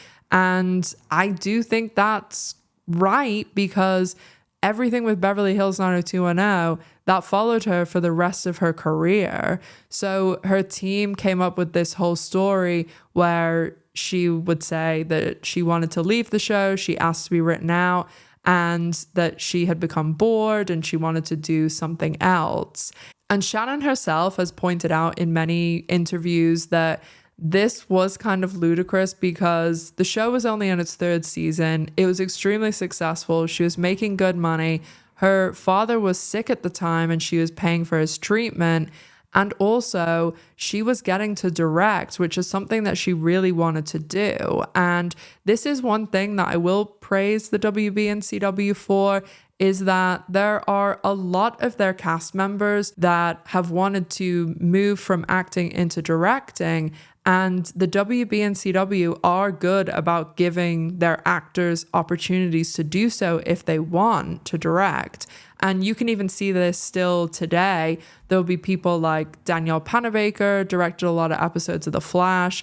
There was James Lafferty on One Tree Hill. And there's also, I can't remember the actor's name right now, but he played Ephraim Brown on Evergreen. And that was a show actually that Chris Pratt was on. And when that show was on the WB, he was an actor. And then he actually moved into directing, and he's directed a ton of CW and WB episodes of many, many shows. So there is this kind of opportunity that Shannon wanted to do that she was being given on the show, which is just another reason to say, why would she leave? So they end up putting out this narrative. And even back when this happened, a lot of people were speaking, even on like message boards and online, about how it didn't quite add up that she would just leave the show. Now, rumors of bad blood swirled between Shannon Doherty and Alyssa Milano, leading to Shannon's exit. Yes, I'm the devil, sweetie. Oh, you're the devil. That is what Shannon Doherty jokingly told Tony Potts about her unceremonious departure last season from the WB hit Charmed. But it was no laughing matter when press accounts reported that Shannon was at odds with both the show's producers and co-star Alyssa Milano. When you're working that constantly with someone, you're not always going to get along. Holly Marie Combs, who is good friends with Shannon, was visibly uncomfortable discussing the issue. For me, personally, yeah. I was a little disappointed, but the show goes on. She's my friend, and I worked with her for a very long time, and I was very comfortable working with her. And what about reports of Alyssa demanding Shannon's departure, or she would walk? If I had that kind of power, I'd be, I don't know what I'd be doing, but no, I don't have that kind of pull. I also, over the years, have heard from people who were involved with the show, some people that worked on the show or were on the show, and nearly all of them have said that they do believe that it was firing as well, that it wasn't Shannon leaving.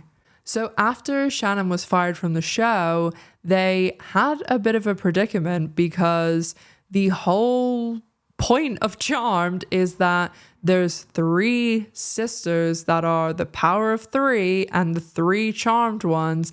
And when one sister's gone, what happens? So they didn't really have much choice about what they could do. They either had to finish the show or they had to, which isn't an option because it was making so much money. And that's the whole reason they had to keep it going and fire Shannon, because it was such a successful show. The other options were either they recast Shannon's character Prue, which it's a supernatural show, so you could come up with some convoluted reason why she looks different, or you bring in the old long lost sister trope, which is exactly what they did. And I will say, considering the situation they were in, they did a pretty good job. And they cast Rose McGowan in the role of Paige Matthews, and in the 4th season premiere, they end up introducing Rose's character, and she becomes the 3rd charmed one, and they're reconstituted. So Rose being brought into the show and them kind of doing like a very soft reboot, that went down fine. But pretty much the rest of the show, Charmed very much falls off a cliff. It turns into a completely different show. And Shannon, again, was someone that was very dedicated to her work, very passionate about the show. And I'm sure her leaving did affect a lot of this stuff. But I think it's more the repercussions of her leaving, some of the things that they ended up doing, which I'll get into in a second. But there also was other people that left when Shannon did, or within like a year of Shannon leaving. One of which, the most important person and the reason that Charm did move in such a different direction after this departure, was when the creator, writer, executive producer, Constance Berg, left the show. She actually stepped down from her executive producer and writing and like being there involved on set role. She stepped down that third season, Shannon's last year, because there was this kind of push and pull between her and producer Brad-Kern, who went on to be the showrunner. They had a very different goal for Charmed. Constance Berg wanted to make it about the sisters and them to be the driving point and to be about their relationship and about them as characters. And Brad-Kern wanted it to be more about love interests and what skimpy outfits he could get the actresses into. And there's also alleged sexual harassment all wrapped up in that too. So that might be a topic for another day. I need to do a video on like all of the WB showrunners and producers that have had alleged sexual harassment. We'd probably be here for hours because there's so many. I've talked about them, some of them in my WB video, which I'll link above, and my One Tree Hill video that goes over a awful showrunner too. But when they were kind of having this push and pull, Constance and Brad-Kern, Constance ended up stepping back in the third season because Brad-Kern brought in the character of Cole, which was played by Julian McMahon, who was the love interest of Alyssa Milano's character. And this is also something that caused a lot of tension, was Alyssa Milano's character was with Julian McMahon, but in real life, he was dating Shannon Doherty. And Alyssa Milano was dating Brian Krause, who in the show was dating Holly Marie Combs. So as Holly Marie Combs says in an interview, there was a lot of DNA swapping on the set. There were times when like people were dating other people's husbands from the show. So it's like, okay, this is my person that he's actually going home with another person. And so like he'd show up in the morning and we have to do like a makeout scene and I'd be like, dude, way too much DNA being transferred here. Go get the Listerine. Don't come out of the makeup trailer until you have the Listerine. And then if you could shower in your trailer, then I'll meet you on set. This happened with 2 on-set relationships that became off-set relationships with somebody else. So, I mean, just way too much DNA swapping. One thing I want to mention here that it's not evidence. It's not something that you can point and say, oh, that is exactly what happened. But this is just something that I noticed and I find it interesting. As anyone who watches my channel knows, I do a lot of like deep dive research for these videos, and it's been really interesting to do it for Charmed because I did love Charmed, especially the first 3.5 seasons. As I said, it kind of deteriorated after that, but I really, really liked the show. Piper was always my favorite, although I did really like Prue too. And Phoebe got ruined for me the second half of the show because I just couldn't deal with her past season 4. And any Charmed fans watching this, just know that I liked this show so much in the beginning that I literally bought VHSs off eBay that someone else had made recording off the TV, because at this time you couldn't even buy Charmed VHSs, DVDs. There was no streaming, and this was before it was in syndication, so you literally couldn't watch it anywhere. So this sort of research things yes, I find lots of information and stuff, but some of the stuff for Charmed, it's literally because I've seen the episodes so many times that I'm able to go back and remember certain points. And this thing that I'm going to discuss is one of those moments. I had it yesterday and I was like, oh, maybe they were talking about this, because I listened to all of the episodes of House of Halliwell, which is a podcast that Holly Marie Combs, Brian Krause, and Drew Fuller, who played Chris Halliwell, the son of Piper and Leo, and Brian Krause played Leo, as I just said, Piper's love interest. So they started this podcast a few years ago. I can't remember exactly. And then they stopped it about a year ago because they were getting a whole deal together through iHeartRadio. And it was actually Shannon who got this deal for them. And so they relaunched the podcast from the beginning a couple of weeks ago, and they brought Shannon in as another host, and they were able to record 6 episodes. And then, as I'm sure most people watching this video knows, Shannon sadly passed away just a couple of weeks ago in July. So they're releasing the episodes that she recorded over the next couple of weeks. I think it's on the 3rd episode now. And you can really tell how passionate about the show Shannon is and how much she loves it. They really, really need to get a better editor on that show and get Holly Marie Combs a better microphone. Apparently they wear the same pants. No, she took a hoodie too. And sure. I don't even think he washed them, and that's fine. So they smell like me. You're not supposed to wash jeans. Everyone knows that. Really? Yeah, Guys, you're just not supposed to dry jeans. them. Because I just can't believe they put shows like this out thinking about how many people are involved in it and how much money. It's just wild to me. They don't have like better mics and editors, but anyway, that's a topic for another day.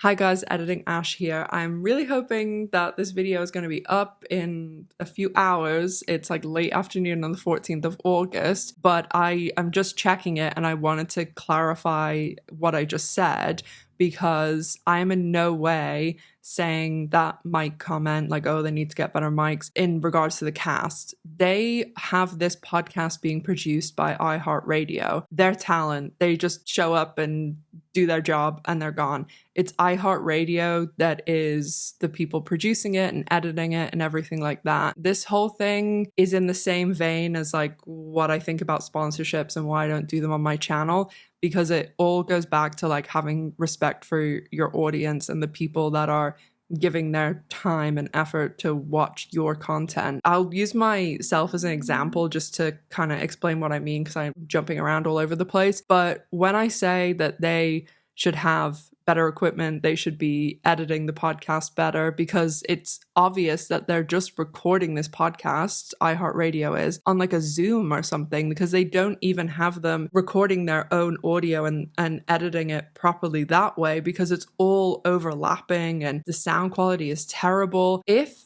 you are a very small podcast, or you're starting out, or you're someone that wants to get into this thing, in no way am I saying that you need to go and buy, like a Shure mic. Like this microphone, the mic, the stand, the wires, the interface, like everything together, it's like $500-$600. There's no way that anyone who's starting should be going out and spending like tons of money if they don't want to. I mean, of course you always can, but when I had my original channel and I started it, and even at the start of this channel, I literally had like a 5-year-old laptop, an old iPhone, and I bought a shitty mic from Amazon that was like $20-$30, because I was starting and I didn't know anything yet and I wasn't making any money. But when you do start to get viewers or listeners, and especially the last year that I have been so lucky, and all these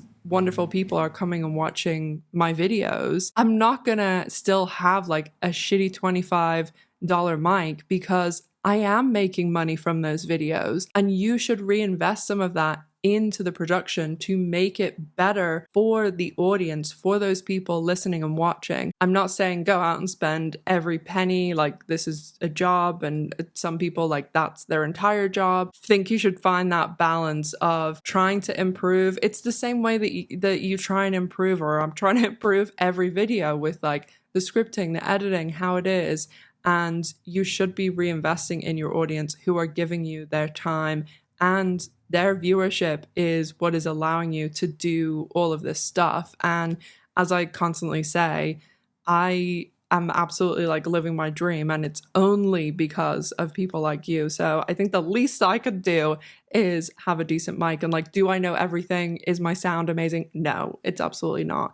Again, it is me and my producer over here. So it's never going to be, you know, like the quality of Office Ladies quality podcast or something, but I'm just constantly trying to improve and hope that people still want to come back. So saying that, I always forget to put this in the video because I'm just so focused on what the video is about. But if you like what you see, consider subscribing, but no pressure, obviously. So anyway, I'm going to go now, but I just wanted to clarify that. So sorry, I've just gone off on a big tangent. But if you've been on the channel before, you know that's nothing new. So when they're putting these episodes out, the one I listened to the other day, they're talking about the sort of etiquette between on-screen kissing and what you do and what you don't do. And they were talking about how it's really poor form to use your tongue to kiss someone because it's acting, and you know, you shouldn't be doing that, especially without talking to the person before. And that is like a big no-no, like to do that sort of thing. And they were talking about it for a few minutes, and they were both, Holly and Shannon, like giving examples of when it happened to them before. And Shannon said when it happened to her, she asked them like several times, like, don't do this. And they had to like get the director to intervene. And it wasn't for Charmed, it was for another show. And then they were like alluding to a few things. And when I was pulling clips for this video, I came across the few scenes with Alyssa Milano and Julian McMahon, who played Cole. And I mean, you literally, I feel a bit weird like describing it this way, but you can literally see Alyssa Milano like putting her tongue in Julian McMahon's mouth. And I mean, I've been in a couple of like small movies and stuff. Shout out for my Patreon if you want to know more about the best and worst celebrities I've met and the best and worst movie set experiences I've had. I've never had any on screen sort of thing like that, but I've been on lots of sets and I've been around lots of actors and lots of people that work in this sort of production, everything like that. I know that's a no-no. Alyssa Milano's worked since she's a child. She knows this. And if you go to any other kissing scene, I mean, obviously I've probably missed some. I can't remember 8 seasons worth, but she doesn't do that with any other person she's kissing. It's only Julian McMahon, only Shannon Doherty's boyfriend. So that was just, I mean, it could mean nothing, but it just struck me as odd. I am so happy with him. He is so delicious. The women are gonna freak out because he's playing the part so well. He's doing like this. There's something very sort of brooding and sexy about him, but also really funny and quirky. And his body is like just like. Please. Anyway, I'm sweating just talking about it. And always how when Julian and Alyssa have a scene together, because she sort of comes in like an even better mood and sort of runs around the set going like, I get to kiss Julian. We're like, okay. There's my man now. You can come in if you want. I'll introduce you to everyone. This is my Julian McMahon. You had to hear me talking about you before I started sweating.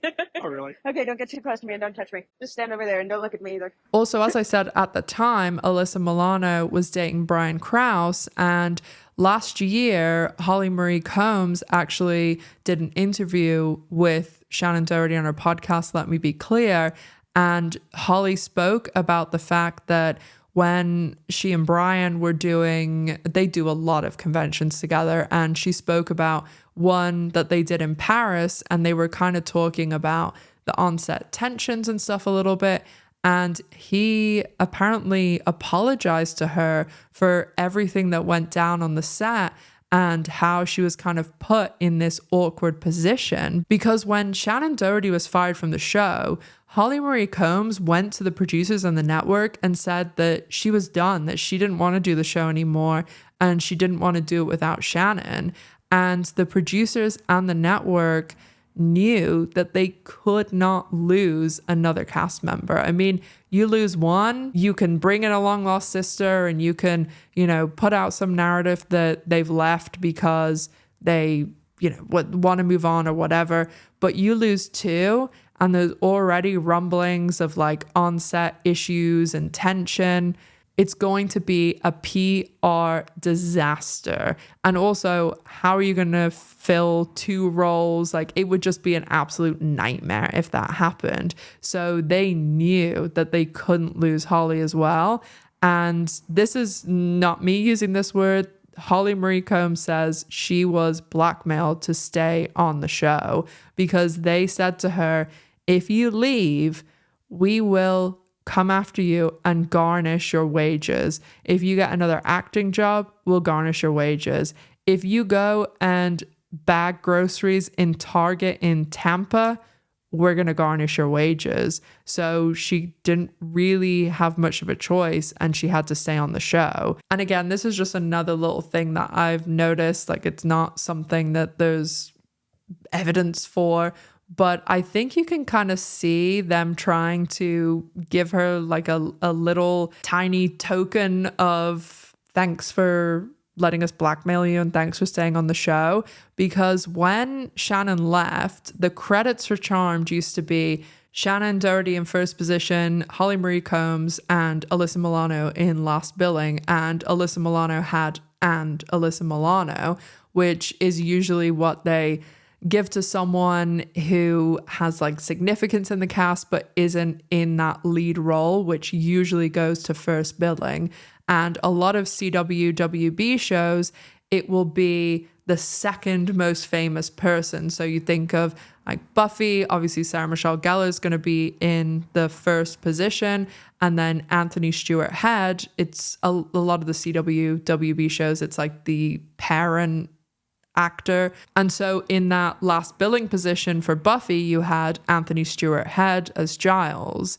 And with Charmed, when Shannon left, Alyssa Milano was put to first billing, and Holly Marie Combs, they put her in Alyssa's old position, and it would usually say, and Holly Marie Combs, but they ended up giving her a trailer too. So it was, and Holly Marie Combs as Piper.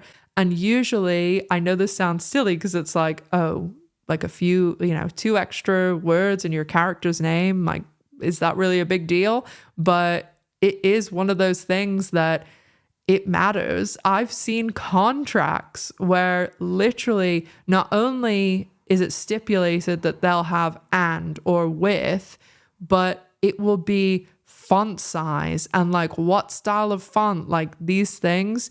I mean, a lot of it is ego. And it's why when you see movie posters for like Marvel movies that have huge casts, that you'll see, Robert Downey Jr. in the first position, but then you'll also see someone like Chris Pratt with and or with Chris Pratt.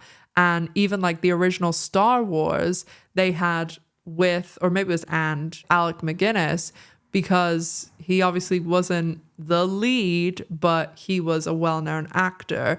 And I do think that was one thing that they tried to sweeten the deal a little bit for Holly Marie Combs. But the significant thing that they did with both Holly and Alyssa that I do think contributed to the kind of downward slide of the show was them being moved into producer positions in the 5th season. And it's quite rare that actresses that are still young and in their first like really big show, that they'd be given producer credits and be given them so early on. Usually it won't be till the 6th season that actors will be given a producer credit. And it's not like a guaranteed thing. Like, it's become a little bit more common, but it's really not super common. Also, a lot of other productions, it's many more seasons that they have to put in, because think of like Grey's Anatomy, which we will get into in a second. Ellen Pompeo, she didn't get her producer credit until 12 years into Grey's Anatomy. And a lot of the producer credits, like sometimes they'll be like vanity credits, but they were very involved. And Holly Marie Combs has spoken about how she got super involved and was like watching dailies every day and like asking the editor, like, why did you use this take and not this take? And like really trying to care about the show and like the dialogue and stuff. And once Constance and Berg left and Brad-Kern was like running the show, he also was doing things like polishing every script. So even when someone who was a good writer would write the script and put good storylines in and character development, he would like change things and move things around. And so the show just kind of developed into these episodes where like one contradicted an episode from 2 weeks ago, and it was very like convoluted things that they did. And not only were the scripts and the writing taking a downward turn, but they moved into this, the most important thing is dressing the characters up in outfits and turning them into different creatures and things. Because when they had the 5th season premiere, this was the first year that Constance Berg was completely removed from the show, they had Alyssa Milano playing a mermaid, and she basically had like a gold tail and pasties.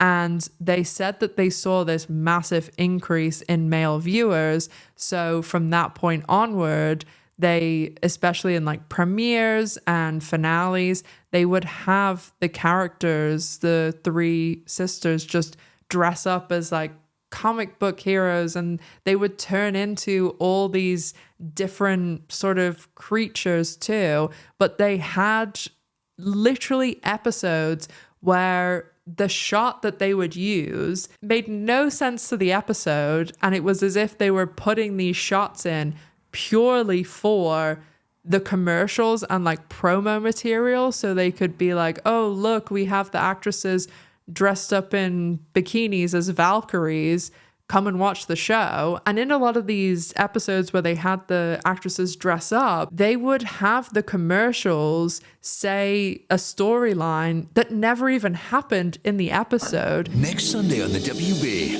something naked this way comes. That's Lady Godiva. And she needs help from a charmed one. Oh! Keep your clothes on. This is a family show. Nick Lachey has never seen anything like this. Phoebe is Lady Godiva. What are you wearing?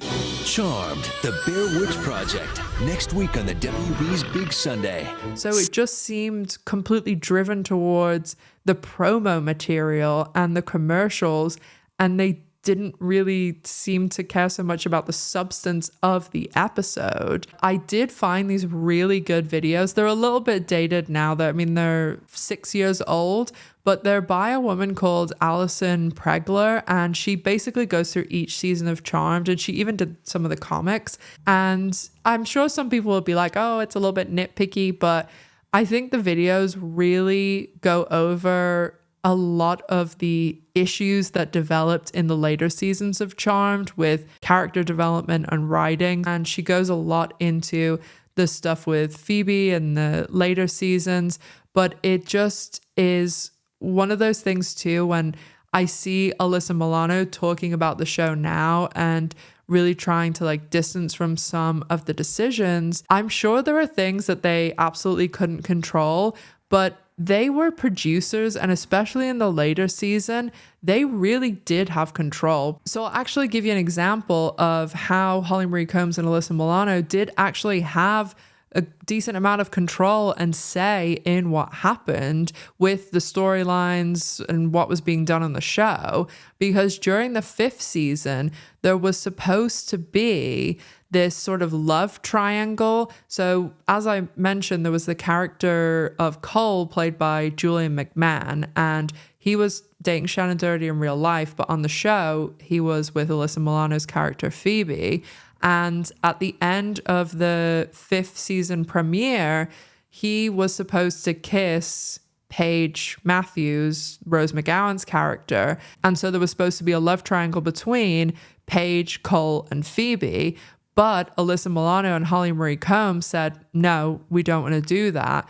And they completely axed the story. And there's not just examples of them axing storylines, but I really think you can see how this interference is sort of highlighted in the latter seasons of Charmed, because I think the character of Phoebe especially turns into a bit of a caricature.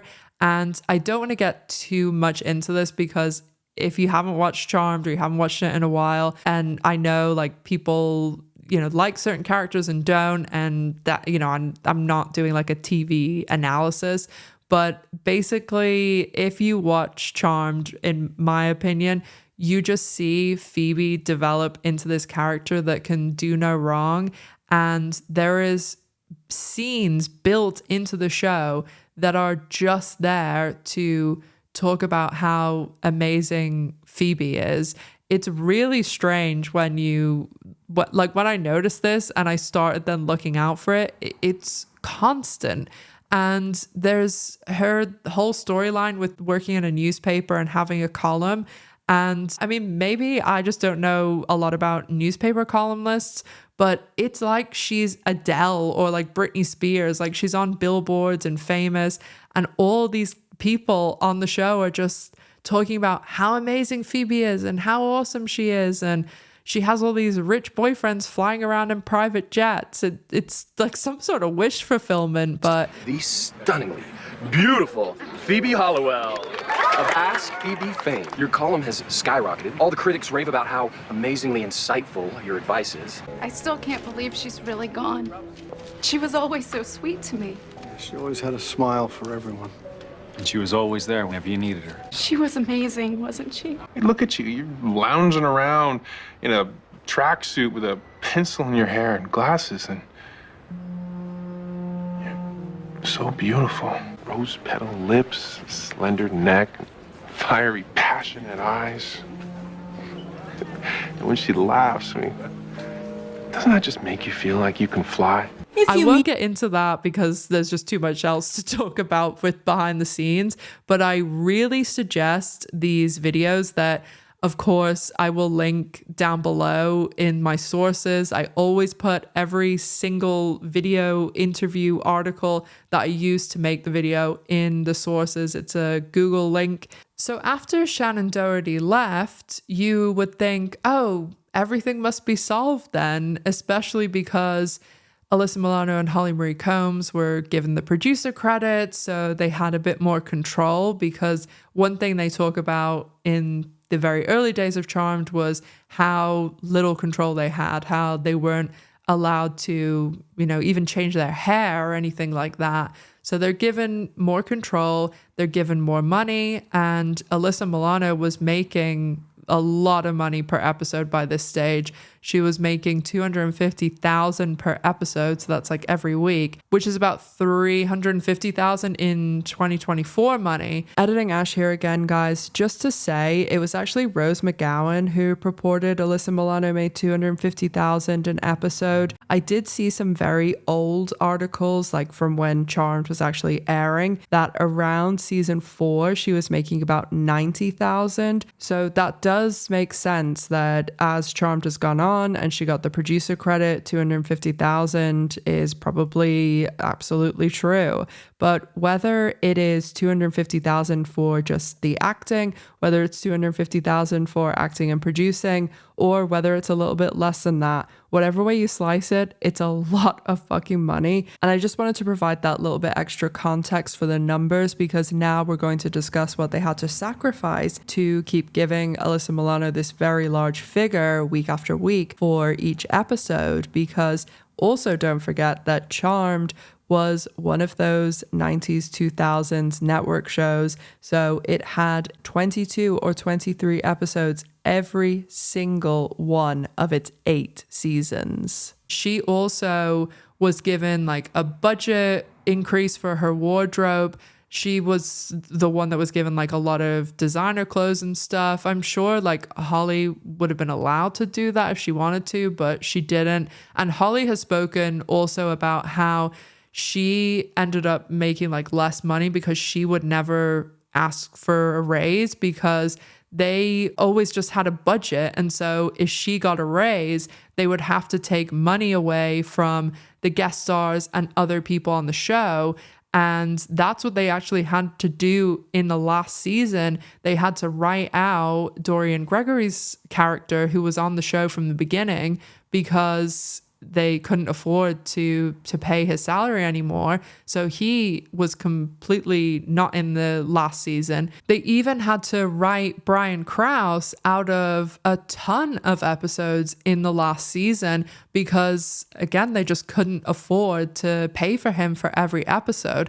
And there was money taken out of special effects budgets, out of guest star budgets, and they also could not go on location for any episodes in the last season, and everything was shot at the Paramount lot. So taking all of that into consideration, Shannon's gone, they're producers, they have more control, more money. You'd think everything is great, right?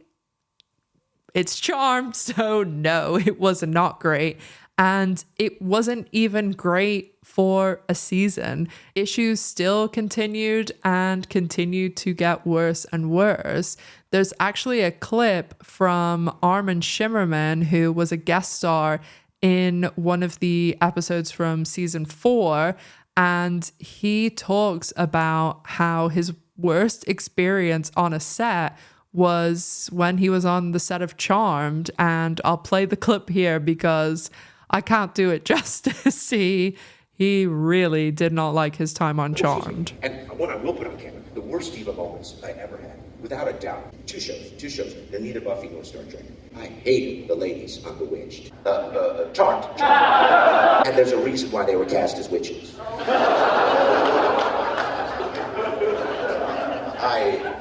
Of all the shows I've ever worked, that was by far the ugliest.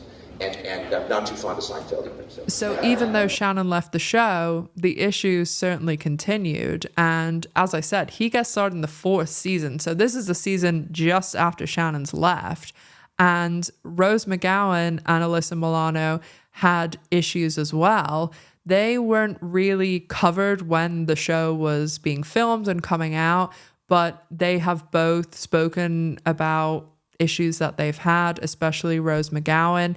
And there was a lot of back and forth between Alyssa Milano and Rose McGowan over social media in recent years because Rose McGowan was very involved in the Me Too movement because she was sexually assaulted by Harvey Weinstein, and rightfully so. Rose spoke out about him and was a voice in the Me Too movement, and Alyssa Milano ended up getting involved in it as well. That is probably a subject for another video because there's so much information and so much that I'd need to cover to give like the backstory and talk about Me Too and Weinstein. So that is something that I could definitely do for another video if anybody would be interested in talking about Harvey Weinstein and everything that happened there. That might be something that I could cover on Patreon too if like enough people aren't interested here, because it'd probably be easier to talk about on Patreon because you don't have the same like censorship as YouTube. That's why on Patreon I talk about stuff that I would never talk about on here.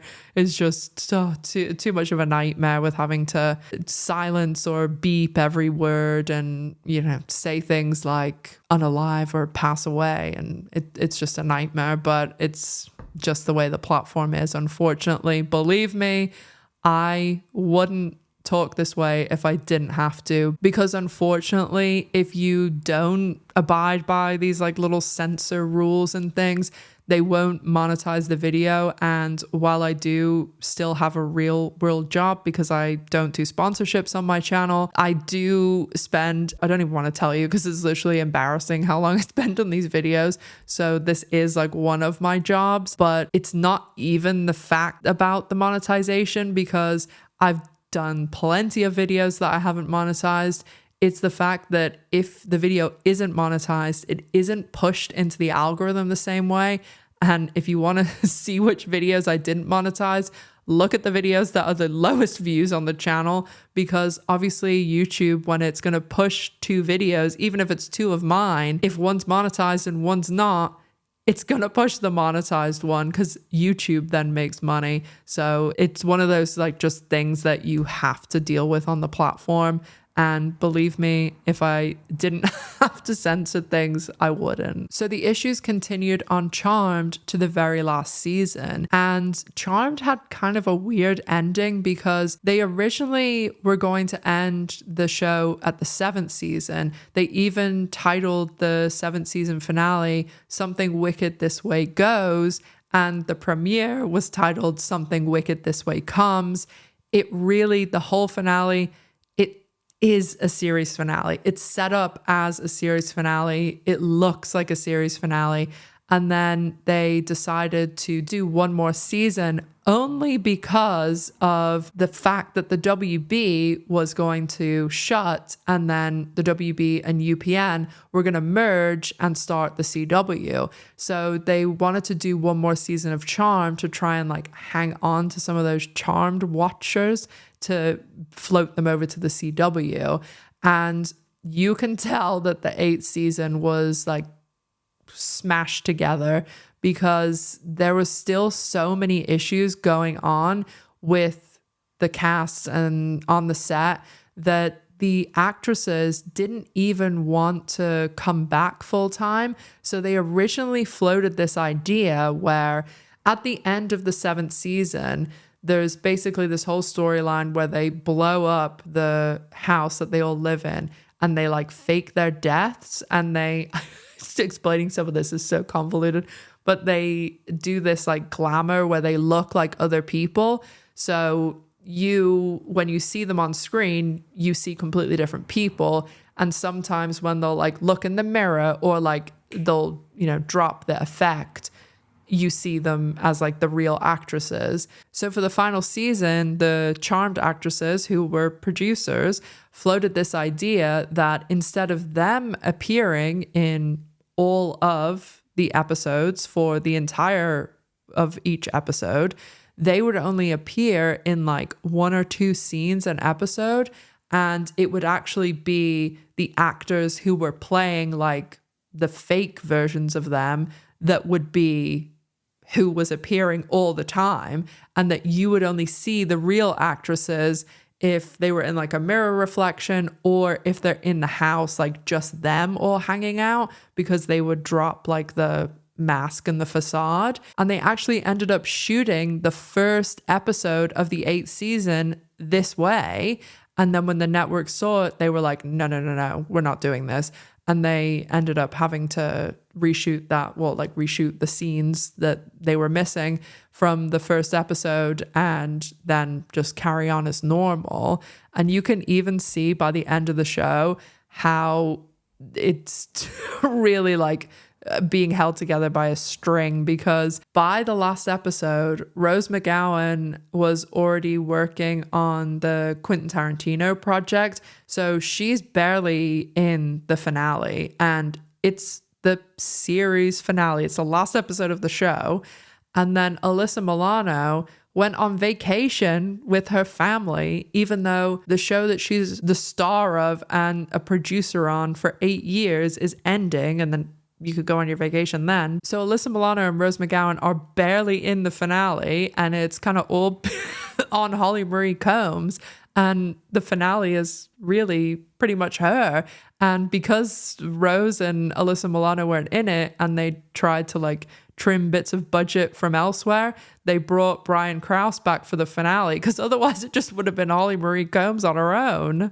So after the show ended, of course, there was chatter about what had gone on behind the scenes, and there's bits of interviews and things that cast would do that would allude to things, and there was always rumblings and people talking. And as I said, like I heard from many people about a lot of the issues that were going on. Only recently has the story been reignited again because, of course, like they get asked about it at conventions, and all of the Charmed actors, like pretty much the whole cast, even people like Drew Fuller, who were only in a couple of seasons, they all do conventions, and they're really big guests at conventions because they were on a really popular show for a long time. So they're a staple in the convention community. But it wasn't until last year when Holly Marie Combs came on Shannon Doherty's podcast, Let Me Be Clear, for 2 episodes, and they went over everything about Charmed and Shannon's exit from the show from their point of view. And they told basically what I've said here about Shannon being fired and them orchestrating this whole, oh no, she wanted to leave. And then they went into more details about how uncomfortable it was on set. And of course, as I said, you know, there's always one person's side of the story, the other person's side, and what happened, because they talk in this interview about, oh, everything was great in season 1. And then you have season 1 guest stars who were saying, no, it was awful. You have them also saying in this interview, oh, we didn't argue, like no one knew, it was all just in closed doors and nobody was aware of what was happening. And yet, like, every single person I've ever known who like stepped foot anywhere near Charmed set was like, it's a nightmare.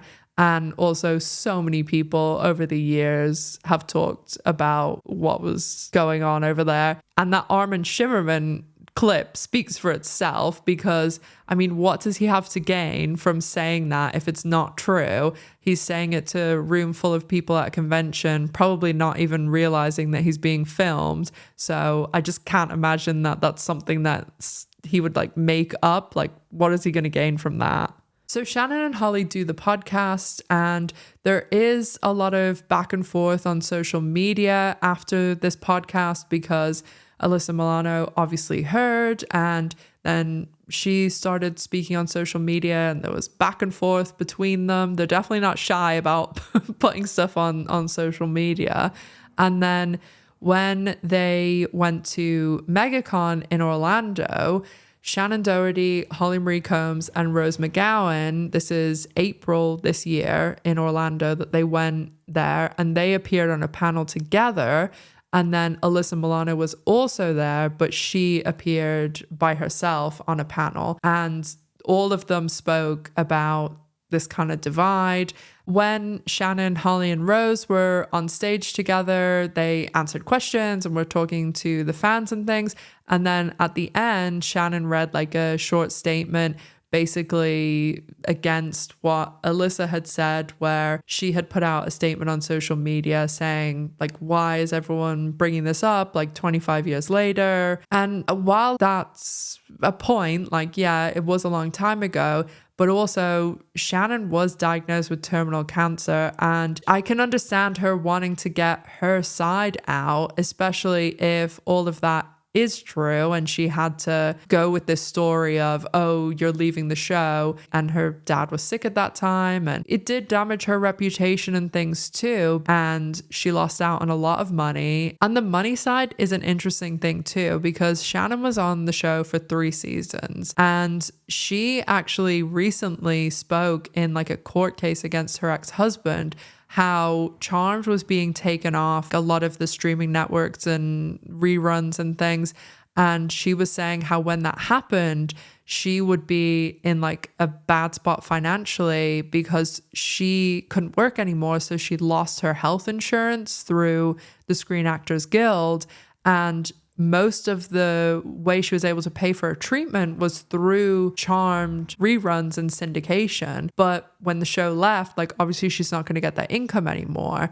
And then you look with Alyssa Milano, one thing that she got a lot of backlash for recently was putting up a GoFundMe for 10 grand for her son's like baseball tournament. And you have to think Shannon Doherty was on that show for 3 seasons, and that was like the bulk of the income she was making was just from the syndication. Alyssa Milano was on the show for 8 years and she was a producer, and those producers make good money. She also got a significant raise. So with that raise, she will have been getting a bigger cut for the reruns. And she was on the show for nearly 3 times the amount Shannon was. And she had the producer credit. So I would even like guesstimate that she was probably making 10, 15 times more than whatever Shannon was getting from reruns. And you're putting up a GoFundMe for 10 grand. Like, that really rubbed me the wrong way when I saw that. And I know I shouldn't editorialize too much, but that I know a lot of people had issues with the baseball thing, especially because a few weeks after she put the GoFundMe up, she went to the Super Bowl where, I mean, everybody knows the Super Bowl tickets are super expensive. And it's just, I don't know. I don't think it's a good look when you are a super mega rich actress and you're married to an uber rich agent who worked at CAA. And there's a whole thing with CAA too, because Rose McGowan has spoken about Alyssa Milano's husband being a CAA agent because that was the agency that Harvey Weinstein was involved with. So that's something else I could talk about in the potential Harvey Weinstein video. But that is something that really rubbed people the wrong way because, I mean, have you seen the world? Like, the world's on fire and everybody is struggling and it's a nightmare trying to get by. And yet you're asking for 10 grand for like a baseball thing for your son. I mean, I can understand why people got really angry and she got a lot of backlash. So after Rose, Holly, and Shannon did their panel and Q&A, the next day at MegaCon, Alyssa Milano did her panel and Q&A, and she did discuss the topic and kind of reiterated what she said on social media. A lot of, I want to just move on from this. I don't want to talk about this anymore. And I just want, you know, the fans to enjoy the show, and we're not the best of friends. Okay, let's kind of move on. So after MegaCon, there was a lot of discussion on social media, and it was a lot of, well, with all this information, like, who do you believe, or what do you think really went on? And I think most people have come to the conclusion that even the actresses don't even seem to know what went on. It just seemed to be an absolute nightmare. And even Holly Marie Combs has said, we were all nightmares. We could have all been better. We all did things we shouldn't have done, which I think is valid. And I do think what Holly said is probably true, that they all were nightmares and all contributed to it in some way. I don't think that Shannon should have been let go, because again, it's like taking away someone's livelihood, and that did really damage her career. But obviously, I don't know if there was something like really bad that was done. But I will say, from my experience on sets, this doesn't surprise me one bit. There are a lot of very difficult people that are actors and actresses, and you would be really surprised, because even sets that I've been on recently, the L Word Generation Q, for example, there's people that I will always praise. Rosie O'Donnell, Laurel Holloman were absolutely amazing to me. And I covered that show on my original channel, and I got to go to the set and like rap parties and everything. And there is a big part of me that wants to do a video like this about the L Word Generation Q, because I think if you really watch and pay attention to my L Word videos, that you could probably figure out who the nightmares are, because I'm very quiet about certain people. And that's because, obviously you don't want to, if me, a normal person, says something bad about a celebrity, most people are gonna go against you or say that's not true or attack you or something. So it's just best, if you don't have anything nice to say, don't say anything at all. But I would really love to do an L word video, and because I cannot tell you the things that I know about that set. Oh my God. There's some things that I wouldn't be able to say, but there's a lot of really good stuff. But let me know in the comments if that's something you want to see. So after MegaCon, then they decide to relaunch this podcast, The House of Halliwell, and it had been put together by Holly Marie Combs, Drew Fuller, and Brian Krause, and they ended up bringing in Shannon, and she brought it to iHeartRadio, who are the people who put out her podcast. They took a while to get it all sorted and all together, and they have been recording episodes and banking them for a while because, as I said earlier, unfortunately, Shannon passed away just a few weeks ago in July, and they were able to record some episodes in advance with her. And I've obviously been listening to them, and it's really sad when you listen to them because you hear them talking about, like how excited they are to watch the episodes that like Shannon isn't in because she obviously never saw those.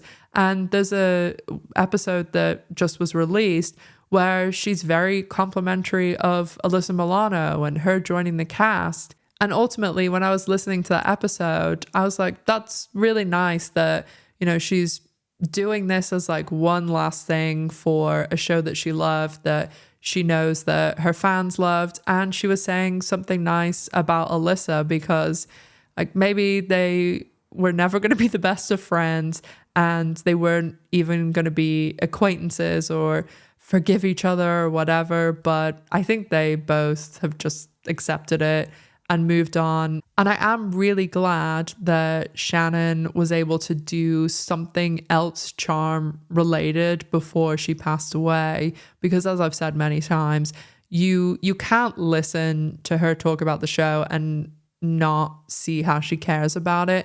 And one thing I also will say about Shannon is that I know so many people who have worked with her, met her, been at events with her, and especially people who are like fans of her that have met her have nothing but the nicest things to say about her.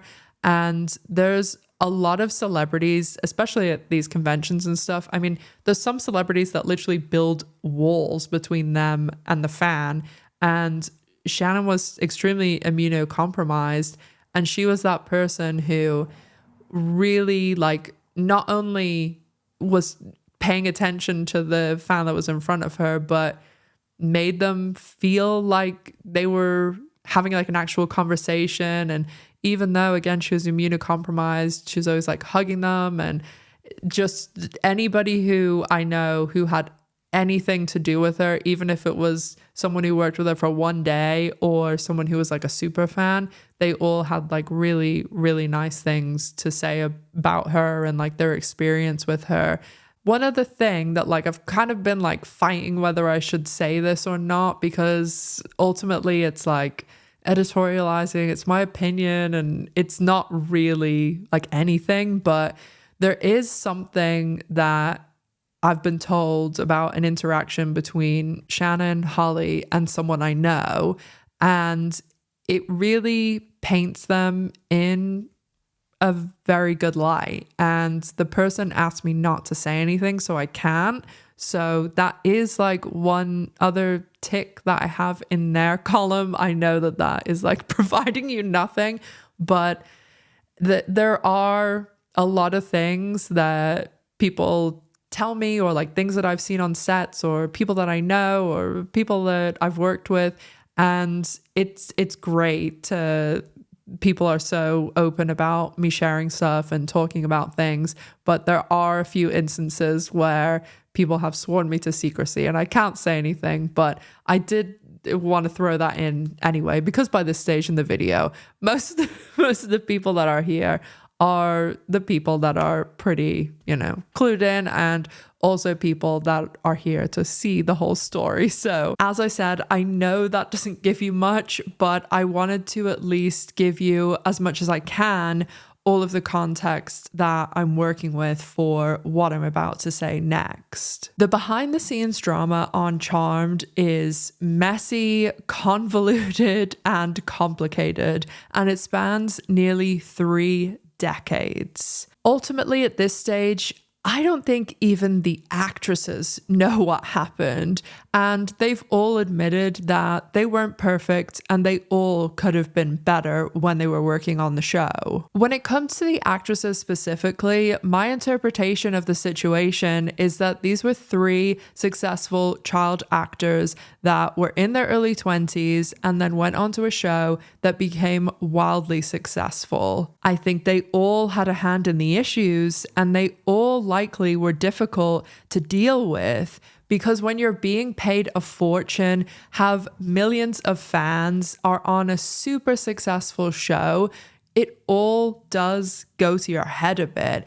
And I think a lot of the issues with Charmed, it was all to do with everyone's egos. Hi guys, editing Ash here again, because most of the time I have to jump in and tell you something that I forgot to mention in the video. So here we are again. I forgot to talk about I did talk about Grey's Anatomy, but I forgot to talk about the Grey's Anatomy part that relates to the downfall of Grey's standards that some believe relate to an individual, and that individual kind of got their job and their position at Grey's because of everything that went down on the set of Charmed. So there is a woman named Krista Vernoff who worked on Grey's Anatomy since the beginning. And as most people know, Shonda Rhimes created Grey's Anatomy. She's amazing. She also did Crossroads, the Britney movie. And Shonda was on the show, ran the show, was a showrunner for many, many, many years. And then she has now mainly been on Netflix. She's got a big deal with them. She does Bridgerton, and she kind of handed off the showrunning duties because she started also doing a bunch of other shows like How to Get Away with Murder, which absolutely love that show. Viola Davis is amazing, and Scandal and a bunch of others. So she handed off showrunning to Krista Vernoff, who she had been a writer, and she had other positions. Like, she literally worked her way up on Grey's, and a lot of people have issues with her and the way that the show has gone since she's been in charge. I know, like, one of my things was I didn't like that at season 14 they just like got rid of Arizona, who's my like favorite character, and April, and just a bunch of other stuff. There's a lot of articles and things out there about this, and people talk about it just in general a lot. And Krista Vernoff actually ended up leaving Charmed because of all the issues that were going on. So she was on Charmed from the beginning, and again, she had like multiple different titles and moved up, and she ended up leaving after like Shannon and Constance. And there was actually like a big social media hoorah between Kristen and Holly Marie Combs and Alyssa Milano, and I think Rose and Shannon like might have alluded or spoken about it later too, but it was majority Holly and Alyssa, which, them being producers and them being on the show the longest, it makes sense, because Krista did like an interview where she talked about Charmed and how she didn't like the direction that the show went in pretty much after Constance left, and was talking a lot about, there's like some quote that she said that was basically saying that it was bad what they were putting out, and it was talking about, all of the very skimpy outfits and dressing them up as creatures and just all these revolving door of love interests and like not really any character development and stuff. And obviously Holly and Alyssa like got offended by this, so they really got into a bit of a thing on social media. And I have seen even Holly like make a few little like comments even recently, like someone will say something and she will be like, oh, well, Charmed was just bad for the world or something. And it was just, the Charmed cast get into a lot of a lot of social media issues and fights and stuff. They're definitely not shy about it. But anyway, that was just a very sidetracked all over the show explanation of the fact that it was a little bit of a ripple effect of the Shannon stuff happened. They pushed Constance out of the show. Krista was like, oh, I don't want to be on this production that's being led by Burge-Kern, who is doing the turning them into creatures for the skimpy outfits and love interests. And then she was hired on Grey's Anatomy in 2005. I think she left Charmed. It was either 2003 or 2004. There's like different reports saying different things. And then some, like IMDb says one thing and Wikipedia says another. So it was around that time. And then her next job was Grey's Anatomy. And I'll leave you with this. I know I've mentioned a few other videos I want to do in this video because I have a list a mile long and I just want to keep doing more and more. But I do think about doing a video that's a version of like the behind the TV show stuff about Grey's Anatomy, because that show is absolutely rife with behind the scenes stuff. So let me know if that's something you'd be interested in. And back to Past Me. Okay, this is a first editing Ash jumping into an editing Ash clip because this is much later. It's now past 5 o'clock.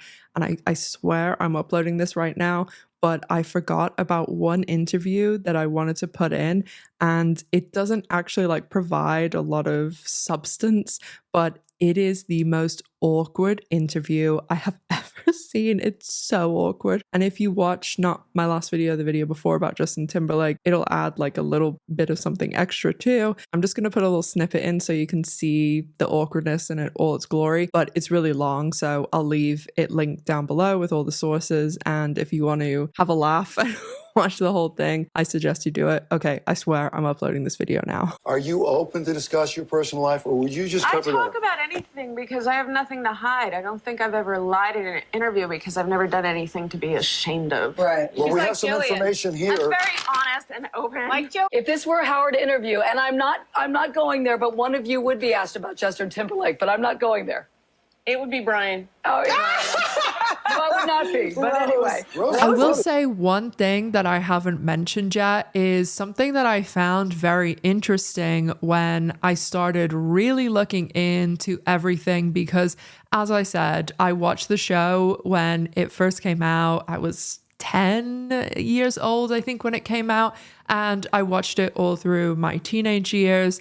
But when this all started being reignited after Holly and Shannon did Shannon's podcast, and then with all the convention stuff, and then obviously looking into it a lot more for this video, I have found that pretty much all of at least people that were main cast members have really made it clear that they are Team Shannon. And this is main cast members who worked on the show when Shannon wasn't even on it. So people like Drew Fuller and Rose McGowan is another good example. Like, clearly they weren't on the show at the same time. But when it comes to who they're going to conventions with and who they're doing podcasts and interviews with, it is all of these people siding with Shannon. And of course, now Drew Fuller, Brian Krause, and Holly Marie Combs and Shannon Doherty for the beginning are doing the House of Halliwell podcast. As anytime I see Charmed cast doing interviews, podcasts, conventions is a really big one, because these CWWB cast members kind of have a second life with conventions after their show, and there's usually a couple of years in between, and the Charmed cast really do a lot of conventions. But as I said, it's a little club with Shannon, Holly, Rose, Brian Krause, Drew Fuller, and a lot of the other actors who appeared on the show. A lot of people, when they're talking about the Charmed behind the scenes drama, they really just focus on Shannon versus Alyssa and the things that have gone on between them. But it really seems, especially after looking into everything for this video, that the entire set was toxic, because there's just so many people that have spoken out in one way or another, be it podcasts like the clips I played you of people, that were in 1, 2, a couple of episodes. And one of the people that I played the clip for in the beginning, she was in the 7th episode ever. So there was issues even then. There's also how Constance Berg, the show creator, was treated and pushed out of the show. Brad-Kern then became the showrunner, and he actually ended up writing Shannon an apology letter years and years later over everything that went on the set. And it wasn't just Shannon and Alyssa that they had to keep separate. There were seemingly other cast members who refused to work together. Like when Julian McMahon returned for the 100th episode, according to some people I spoke with who have ties to the show, Julian made a stipulation that he would only return for the 100th episode if he did not have to work with Alyssa. His entire storyline is with Holly Marie Combs' character Piper, which if you've watched the show, you would know that's kind of a strange storyline for the character of Cole to do when he's coming back for a big episode like the 100th episode, because his character was a love interest for Phoebe. And so it was strange that he didn't come back to have any scenes with Phoebe, Alyssa Milano at all, because even the way that they shot the episode, there's a scene where it's Cole, Julian McMahon, Piper, Holly Marie Combs, and they're kind of in this different plane of existence. I know explaining it sometimes is a bit strange, but they're supposed to be kind of in the same room as Rose McGowan and Alyssa Milano's character, but they can't see Julian and Holly. And the way that you usually shoot scenes like this, you'll do the group shot and then you'll shoot it if two people are talking. You shoot it like I am now with a camera pointed towards me, and you might have, say I'm speaking to Piper, you would have Holly Marie Combs or a stand-in stand very close to the camera with the back of their head, basically as if a normal conversation's going on. And then you switch the camera, and the way that they shot this scene, it's actually, they've shot like the group part, but they pull in really tight so that when it's with a camera pointing this way, they basically just have it tight on Piper and Julian McMahon's characters here. And they've obviously done this so that they can film this scene in 2 separate parts with only Holly in the foreground and Julian not having to interact in any way with Alyssa. And I know at the time they tried to say there was some sort of scheduling thing, but Julian shares a scene with Billy Zane, who's like the other person who is a guest star that you would think this only scheduling issues could be with him, and they share a scene at the very end of the 150th episode. Julian's obviously never spoken on this. I have seen one picture of him and Alyssa at a convention a few years ago, but obviously at a convention in front of thousands and thousands of Charmed fans, they're not going to disappoint those people and ice each other out. So let me know what you think about this odd filming technique, because to me, it does look strange. I know obviously that different angles and things, they're filming at different parts of the day or even different days, but this just really looks odd the way it's been shot. Allegedly, in my opinion, based on what I've heard from people who are intimately involved with the show anyway. While the actresses absolutely played their parts in the behind the scenes antics, I do think it equally was the part of the system they were operating in. The show was ran and produced by older men and a network that very tightly controlled everything. And it seems like the network and the producers wanted to pit the actresses against one another. In the beginning, Charmed was a good show, but during the midpoint of the 4th season, it fell off a cliff. Constance Berg, who created the show and wanted the show to be focused around the 3 sisters, was pushed out, and Brad-Kern became the showrunner. Kern also had a hand in writing or polishing every episode, And his priority was love interests, Alyssa Milano's character, and dressing the cast up in revealing outfits. If you didn't watch Charmed when it was on the air, this dressing the cast up in outfits got so much backlash. People were so over it because people watched the show in the beginning for the sisters and the storyline, and by the end, it was just, what creature are they going to turn them into this week? And they actually, during the last season, the actresses said, we know people are angry about the outfits. We're not going to turn into anything or dress up this season. So then they brought in another actress who was actually Kaylee Cuoco from The Big Bang Theory and had this character dress up instead. And anytime they did have to turn into anything, they made it so they brought in other actors to be the things that they turned into. So they couldn't even have one season not turning into things. One other crazy thing about the creatures and revealing outfits is the episode I was speaking about earlier where Alyssa Milano turns into a mermaid.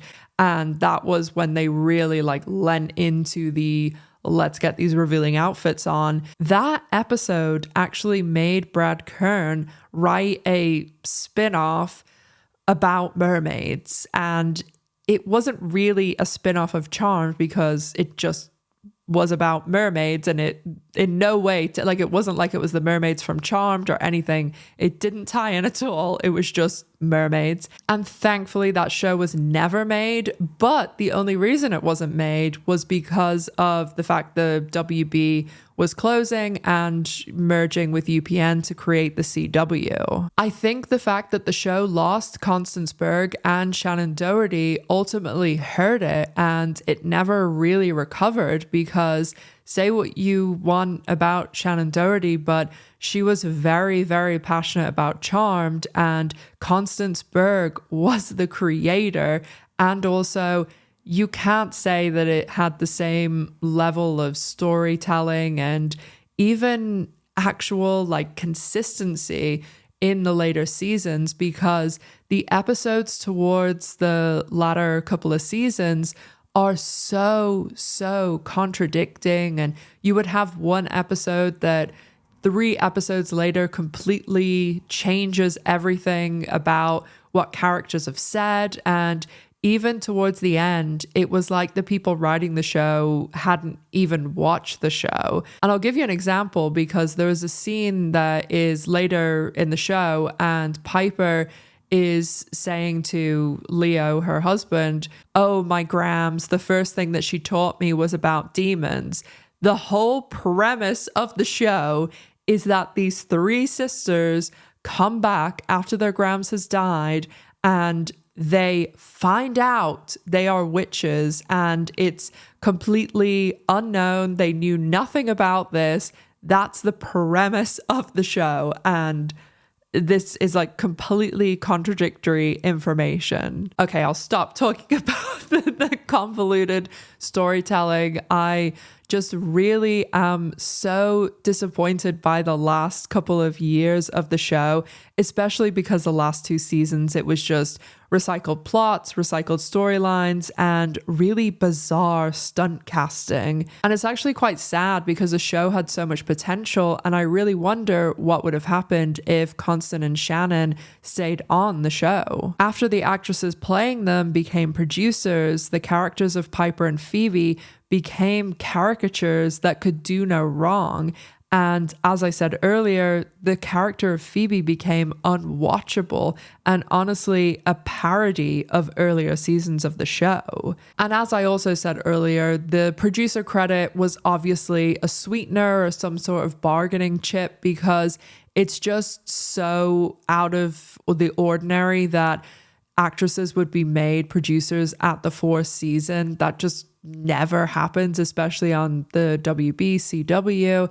And also the fact that they never made Rose a producer, and she was on the show for 5 seasons. People are complicated, and it seems like a lot of egos, not just the actresses, got in the way of what could have been a good show throughout its entire run. I still really enjoy the earlier seasons of the show, especially the fact that in the late 90s, when I was 10, 11 years old, it was unheard of to have 3 female leads in a popular show. I know the actresses are keen to do a reboot, but if that doesn't happen, I hope they have great success with the podcast House of Halliwell.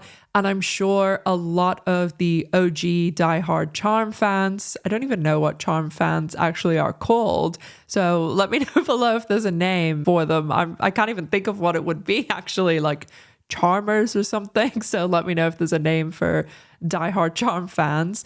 But I also think that young fans of the show or people that are discovering it now, it's probably really nice to hear a lot of the stuff and context that you would miss if you weren't watching it when it aired. I am so interested to hear what people think, because I find anytime I discuss this with people that most people have wildly different takes. And if you want to hear about some more Alyssa Milano drama, then I'll leave my Justin Timberlake video linked above. I wanted a bit of a lighter topic for this video, as we just had 3 big mama monster dark deep dive topics, and my next video is going to be a mega deep dive, crazy, some dark stuff too. So I'm really looking forward to getting that video out for you guys. If you haven't got your fill yet of the WB and the CW, I do have a video about a lot of WB shows, Buffy, Smallville, lots more. I do have a One Tree Hill video too, and tons of other shows, Glee, That 70s Show. And if you want more content, you can check out my Patreon. Consider subscribing, but absolutely no pressure. Just thank you for being here. I'll leave my social media and Miss G's linked down below. Thank you so much again. And as always, make sure to stay safe, take care of yourselves, and I'll see you in the next one. Bye, guys.